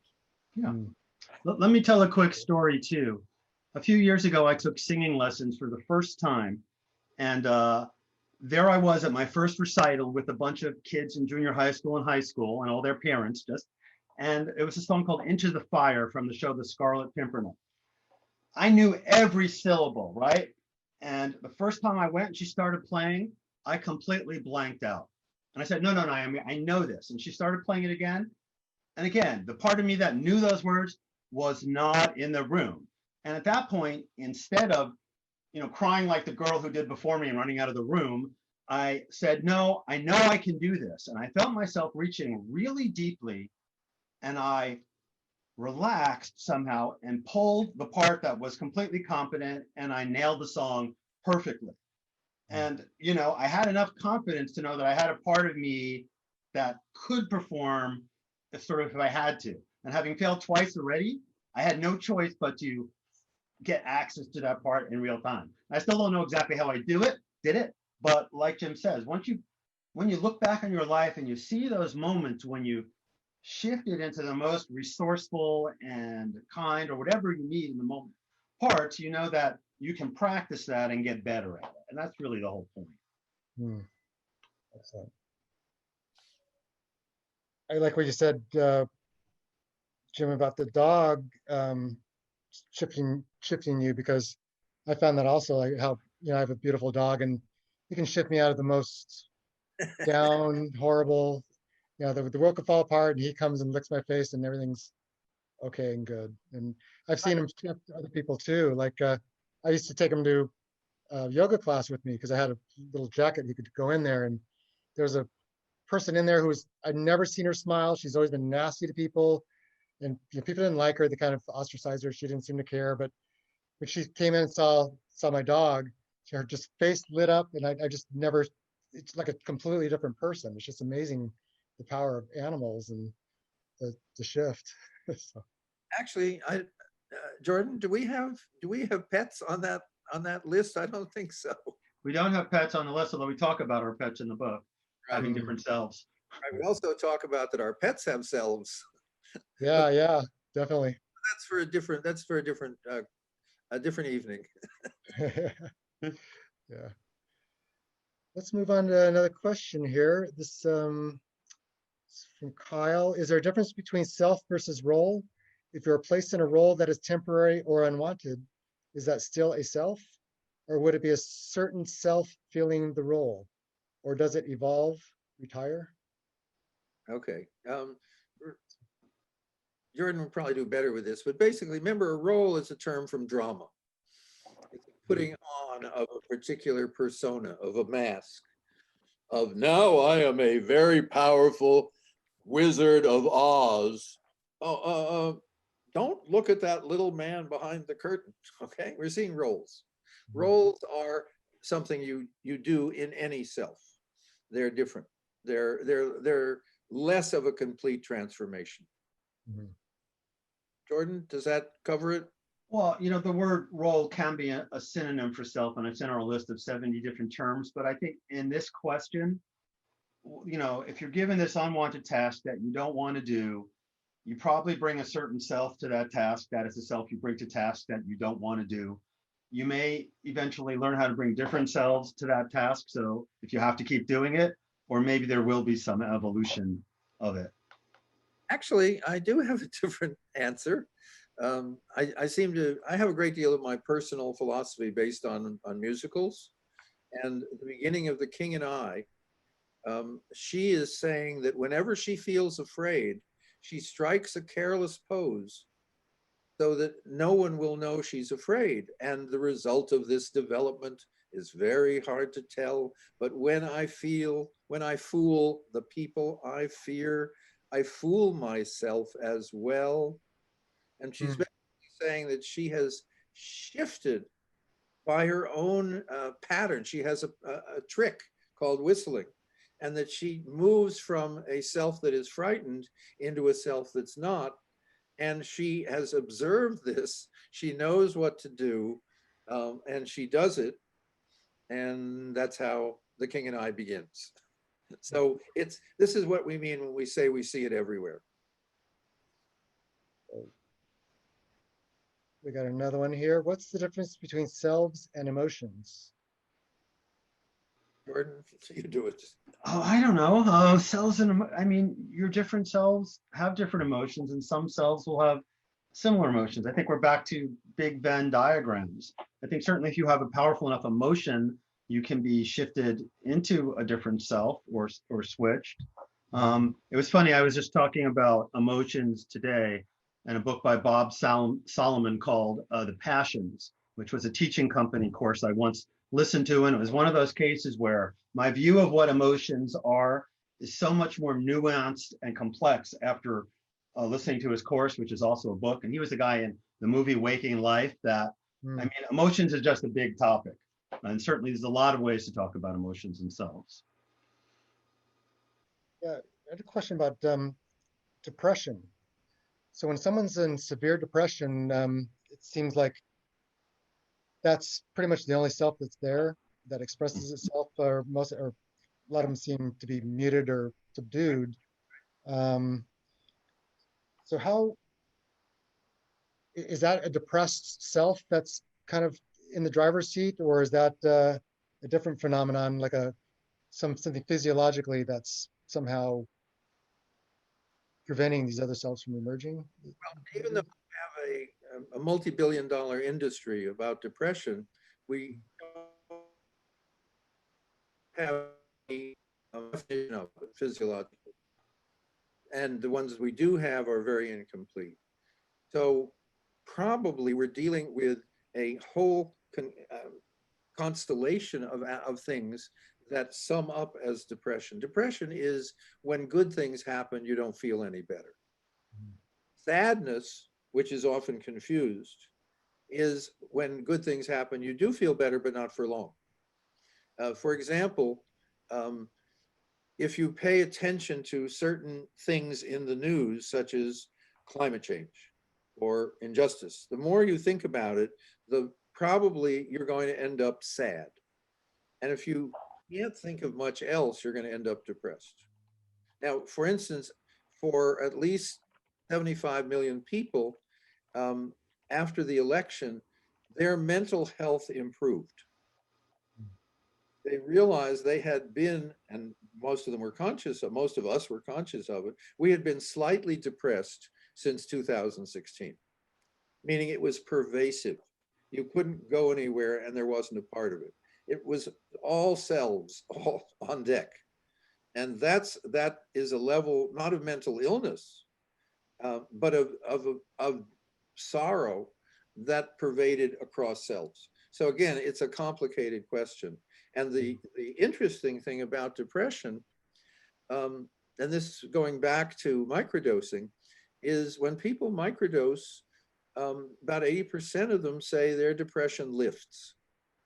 Now, they're not talking in terms of selves, but they just say the depressed, either the depressed self shrinks or becomes less powerful, or they let go of the overlay of depression upon a healthier self.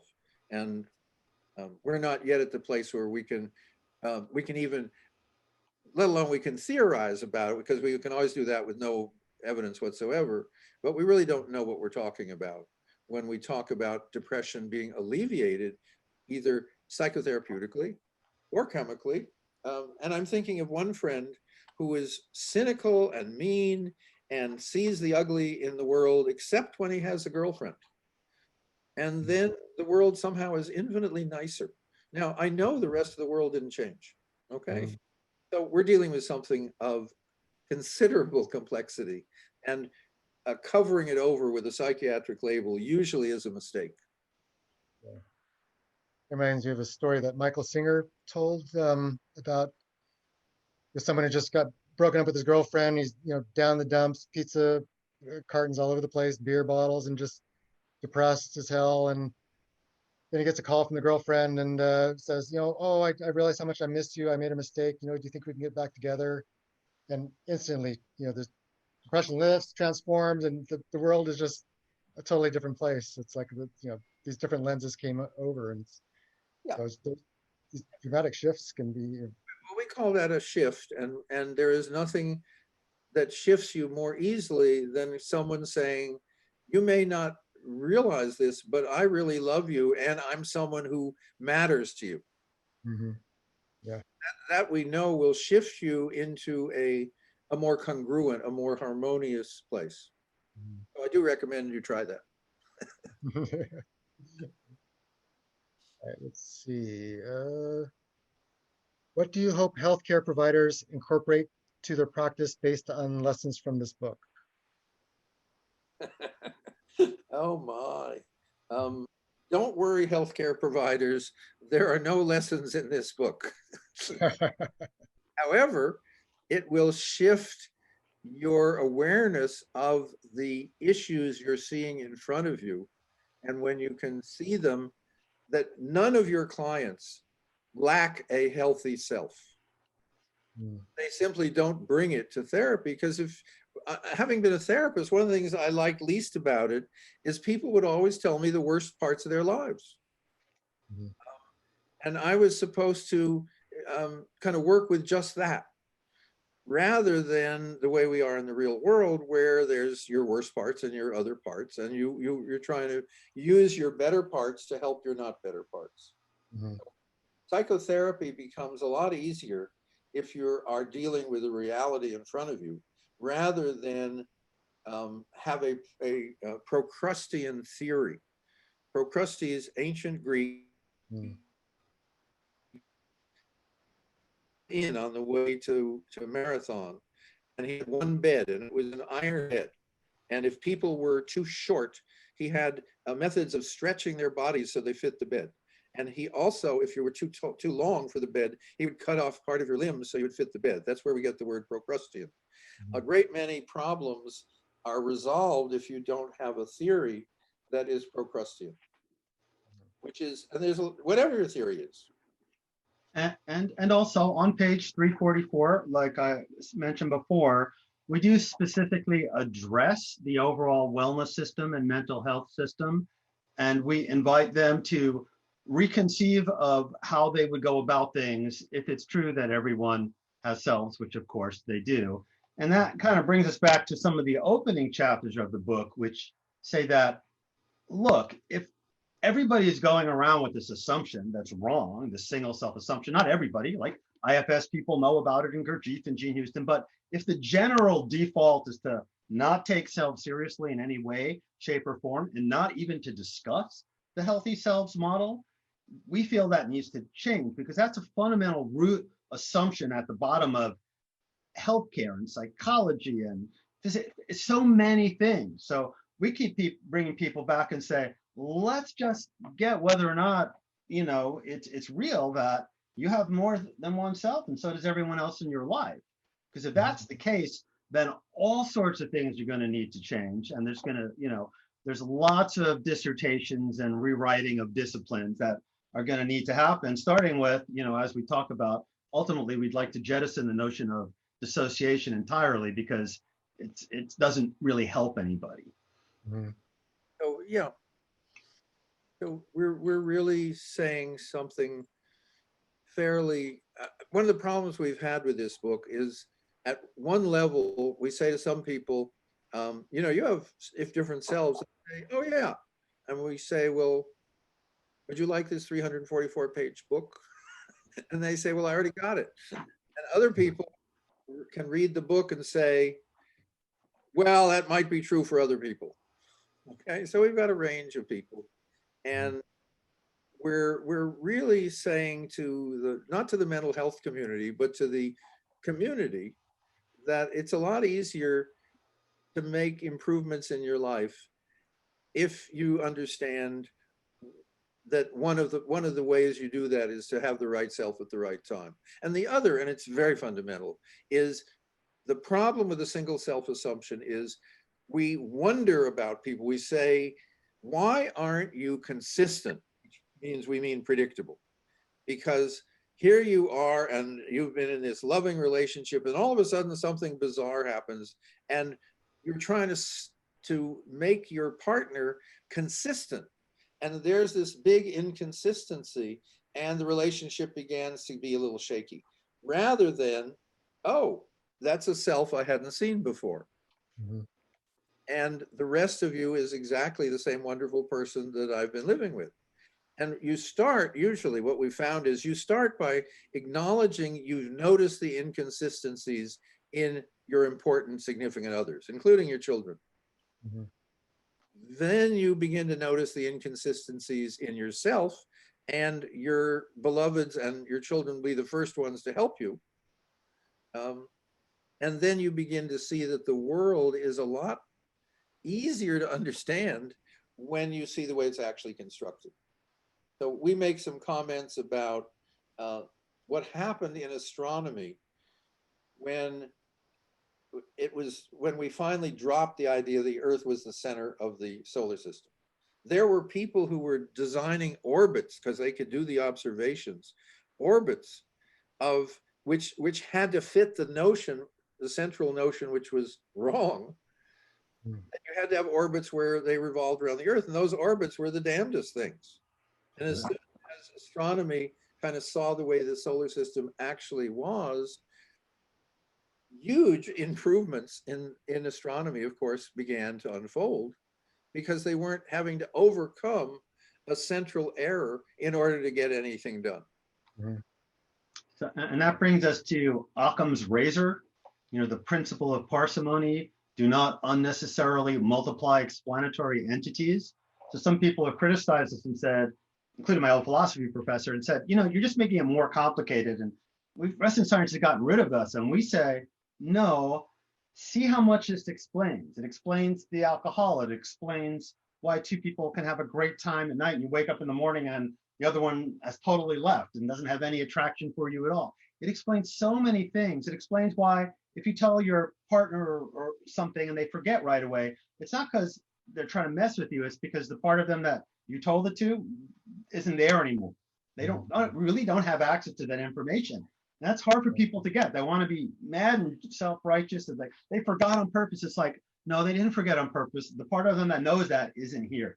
And it's, there is a level where it's sort of weird for us because of monogamy, and Western philosophy has hammered us with the single self assumption forever.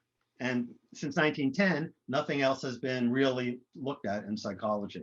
We're saying, let's just bring it back to William James and the 1890s and start from there. It's not that hard. Sounds good to me. Great. I keep thinking, when someone's making it more complicated, I think, well, there's only 5 elements, right? Earth, air, fire, water, and ether. And then someone says, well, what about the periodic chart that has 92 elements plus the transuranium elements, etc.? That's really more complicated. And the answer is the universe actually looks a lot more like the periodic chart than the 5 elements. It isn't our fault. So yes, it is more complicated when you have, reality is a little more complicated than the simplistic and inaccurate observations. What can we do? Okay. Here's one from Paul. When someone is triggered such that they react before any conscious choice can be applied, how does this relate to working with parts? How does this relate to working with parts? Someone is triggered. Yeah, when someone is triggered such that they react before any conscious choice can be applied, how does this relate to working with parts?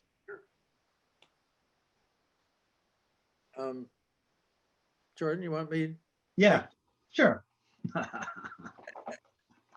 Okay.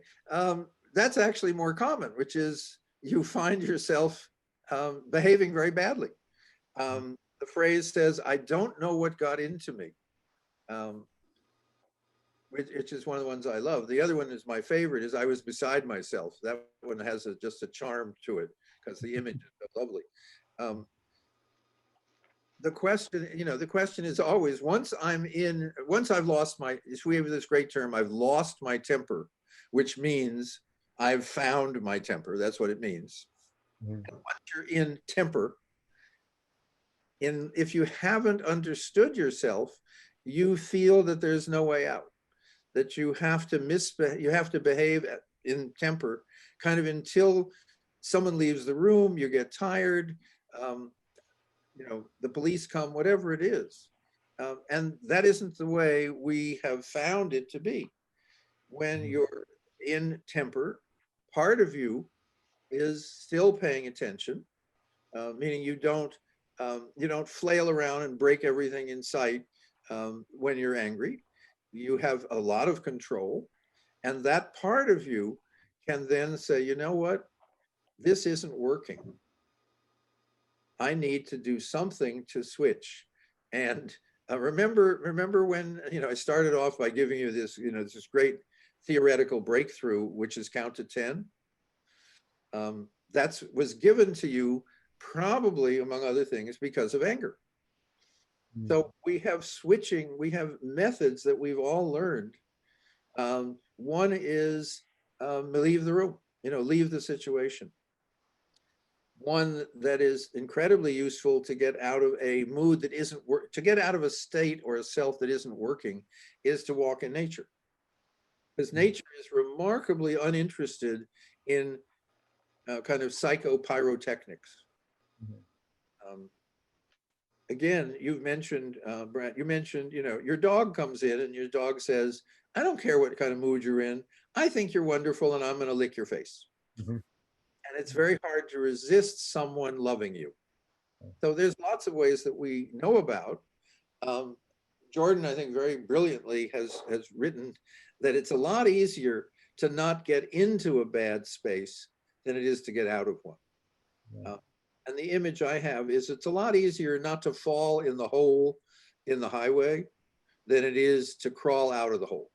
But when you're in the hole, you simply have to use, it is harder. And you have a whole nother set of skills which you can acquire to help yourself. And the words aren't, it's hard to use the right words, but you really have to know yourself. You have to really know yourselves. You have to really know your constellation. There are some things that trigger me, and I'm better now at seeing them come up. And in one of those cases, I literally do leave the room. I walk out of restaurants when I haven't been served for what seems way too long to me, and no one's looking at me. And rather than get into the really petulant, I'm right part, and I just leave. Because when I've done that, even if they come serve me and comp me the meal, I feel terrible because I'm in this totally torn up, and when I see it happening.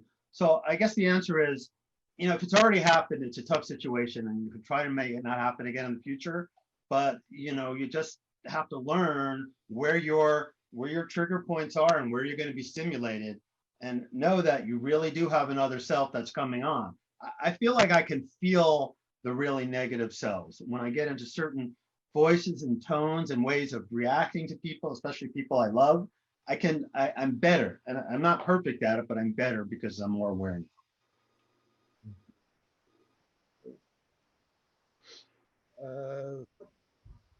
Next question. Do we know anything yet about different selves? Oh, I think, and the default mode network. I think Jesse, you might have come in late. Well, And we do talk about that in the book. let me just say, do we know about different selves physiologically? Because I think, as you know, I like to think that we're more than. And the answer is, one of the nice things about the mental health world, when you get extreme cases of selves that are not communicating, meaning mental illness, there are physiological differences between the selves. One of the diagnostic indicators of someone with a certain kind of disassociated problem is you say, do you have more than one eyeglass prescription? Now, think about it. You're not supposed to have more than one because your eyes are just this physical object and they have a shape and you can't do much about it.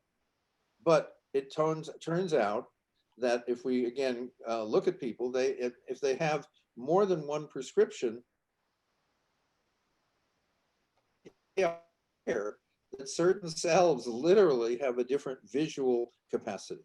And Jordan mentioned briefly the case reported by Danny Goleman in the New York Times at one point of the person who had an 11-year-old self that liked orange juice, and he'd drink orange juice and life would go on. But the physical body was much older and had a lot of other selves.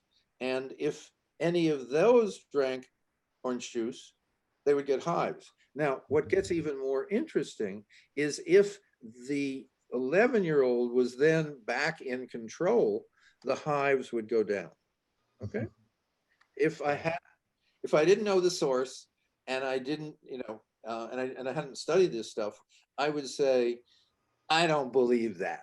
Okay. Now, I don't believe that usually means that your set of assumptions just got busted by real data. And that's what makes science fun. You know, the best part of science is when you say, oh, I was wrong. The world is more complicated or more beautiful or more varied or more strange. In the end, it's all I always go for. It's probably more strange, and that makes it more beautiful. Yeah, I agree. I've heard similar things about people's eye color changing slightly when they shift into different selves, and just different, a lot of different interesting, weird things happening. Not weird, but different physiological changes that are, you wouldn't imagine being able to happen. Well, here's the one I don't believe, okay? And the data is good. There are cases where some selves are colorblind and others are not. Okay? See, that pushes my button. I can't quite fit that one in because I've been taught about the visual system and colorblind is genetic. And therefore, if it's genetic, you can't change it. Particularly, you can't turn it on and off. So, but these are real cases. So, that's where I'm stuck. I won't quite take that in. Fortunately, our book doesn't go that far. Okay. Yeah, I need to find my non-colorblind self. I haven't found that one yet. Let's see. From Paul, I think of dissociation as someone cut off from one's feelings. Can you say more about how to describe being cut off from one's feelings through our parts? Okay. Disassociation, fortunately, doesn't mean that. Okay. Being cut off from your feelings means feeling numb. And most of the people who report feeling numb are on antidepressants. They are cut off from, and they literally are, they have less reaction to negative effects. But the people who like that, that's called success. The people who don't call it numb. You can't be cut off from your feelings, but you can stop reacting to them or noticing them, or even, in a sense, feeling them. And that's an act of will. Sometimes they're, for instance, very common in both the military and in athletics. People have a serious injury and they don't pay attention to it. Now, they don't pay attention to it partly because physiologically, their body has ways of protecting itself. And in this case, it will cut off awareness of pain. It'll flood you with adrenaline, various things. There are ways in which the body literally protects itself from certain things. Post-traumatic stress disorder is kind of the opposite, where the ability to put things in the proper place in memory has been damaged. So people re-experience very emotional things without the tools to stop it. Okay, I'm now answering kind of the back end of the question, which is how does one deal with the fact of being unable to turn off your emotions? And the goal of mental health in our world is to have the right self with the right capacities enter at that point. I mean, one of the things that when someone dies, there's a lot of weird stuff in our culture about how much grief you're allowed. And there's a whole part of the culture that says, buck up, man. You didn't get killed, just get on with it. And another part that says, if you're going to damage yourself to weaken the system. And the reality is both. So it's a very complicated set of issues that the person's question is raising. And different selves have different emotional capacity. Some selves may indeed have learned not to feel, and this is the trauma theory, that there's a part of you that doesn't recall the trauma and has no feelings about it. And another part who is locked forever in the trauma and, in a sense, thinks of nothing else. And that's what we call, that's why the MDMA work is so important, because it allows one to, the healing parts of the self can get back in touch with the damaged parts of the self. And the system is designed that physiologically and mentally, we're designed for healing. We have really, most of our body has no other interest but healing. A little part up here has a whole lot of other things that it worries about. But most of your body is saying, I just want to make this cell work as well as possible, as long as possible. And I would appreciate some help from the mind or the stomach or whatever it is that seems to not be helping as much as it should. Thank you for that. So we got 10 more minutes left. It's a couple more questions here. How does multiple selves relate to polyvagal theory? Interesting. Polyvagal theory. Yeah, I confess that I keep looking at that and I keep thinking it's such a weird name that I really need to understand it because I'm supposed to know that stuff. But the answer for me is honestly, I don't know. Okay. Yeah, I don't know either. Sorry. Is there more than one vagal nerve? It's a follow-up question from someone else. Well, the vagal nerve people say there's they use always the term the. So maybe they know. I did want to say one thing though, while I had a minute, is that one of the things that's different about the way we put things out is that we also focus on the fact that people create new selves in positive, happy, wonderful parts of life.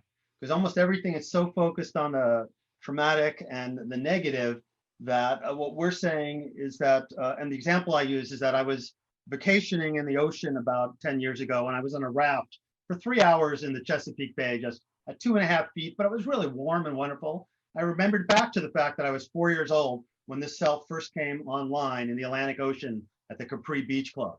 It's a total positive, wonderful, happy part of me, just like the part of me that got on the bike and I fell off and then I finally got back on 3 years later after an accident. It was like, what am I thinking of? I love riding my bike.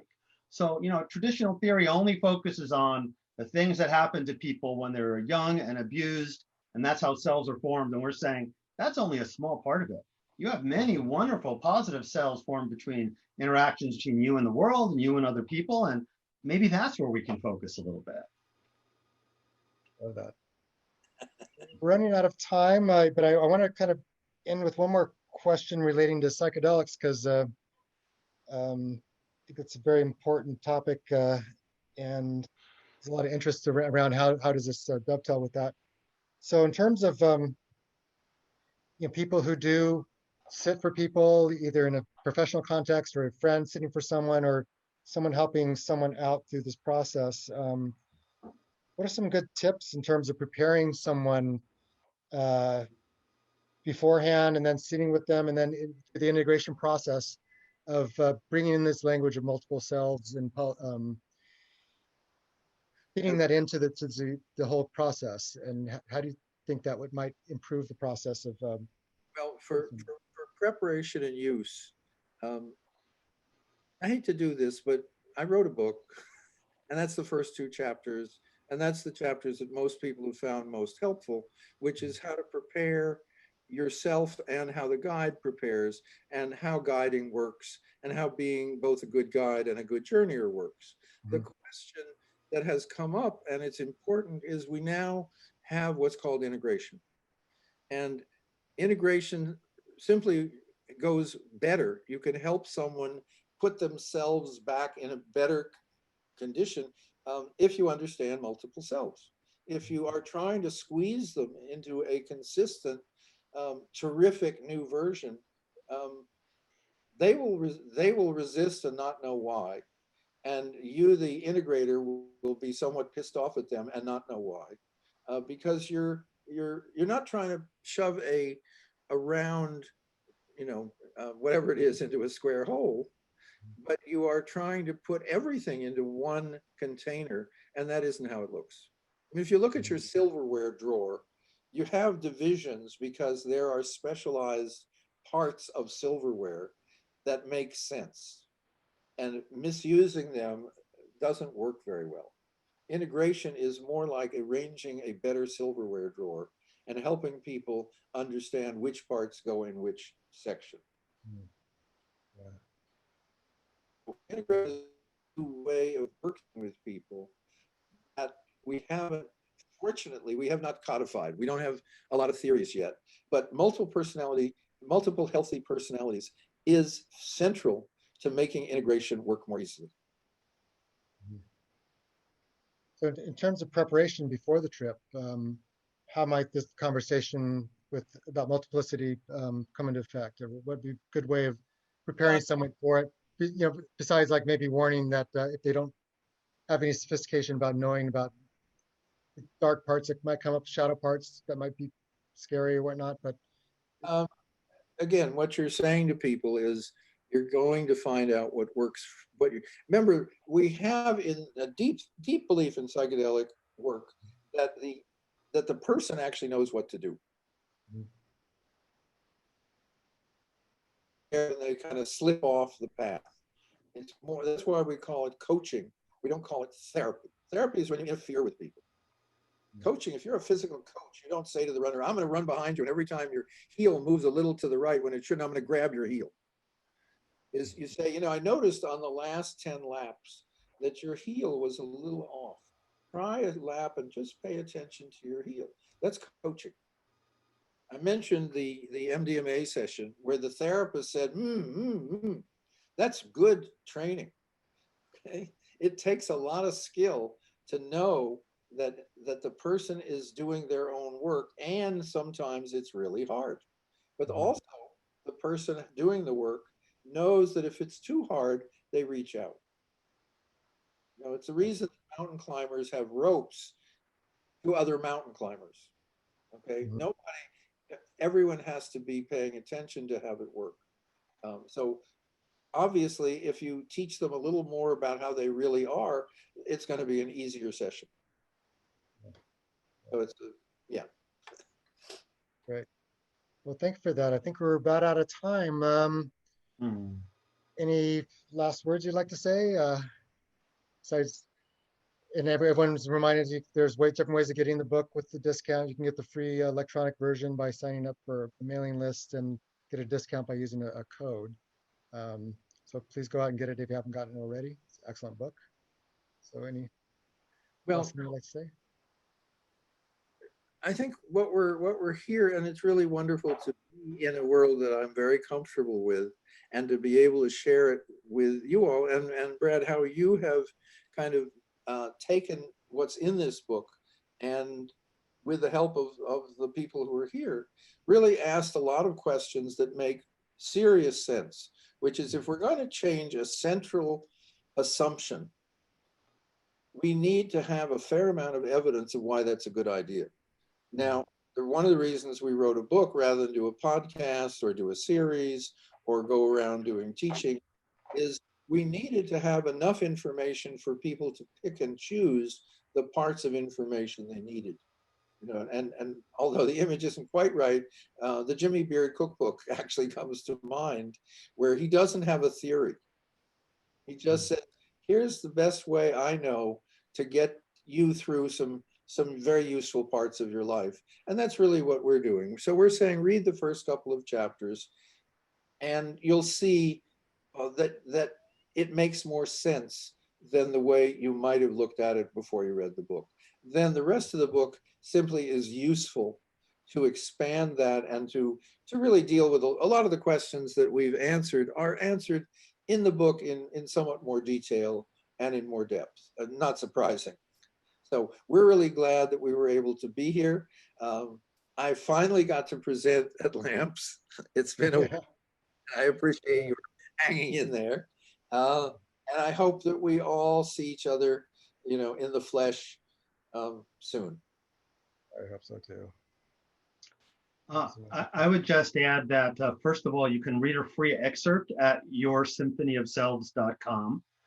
And second, that you can't really tell from this talk, but the book is actually a lot of fun to read, most of it. There's cartoons, there's talks about David Bowie and Beyonce. There's a ton of cultural references and shows and Fiddler on the Roof and The Lord of the Rings. And just to see how many authors, how many writers, how much literature, how many psychologists, how many scientists have thrown down and said, yeah, selves are real. That's really in part what the book was doing as a tour de force. So, you know, we included some of that, but the book, which is 434 pages long, will give you so much about selves that you'll then really get to look at, are these guys right? Do I have different selves? And then you'll know that you do, maybe. And thank you very much for having us. You were masterful. Oh, So thank you you, very Tara. much for Thank being you, here. Tara. Yeah. And Thank as you guys. Tara just mentioned also, the book's available on Audible, and I bought the Audible version as well, and it's wonderful to drive and listen to. It's excellent, excellent book. So thank you guys so much for being here. I really appreciate it, and hope to see you again. Maybe, you know, we'll send out the invitation for the next conference, and if you're interested in doing something for that, you know, it'll be virtual again, so you guys could do it, and Okay, I'd love to have you. okay, we'll be back to you. Okay, All right. Thank you very Thank you much. guys. Bye. thank you very much. Bye. It's wonderful. Thank you so Okay. much.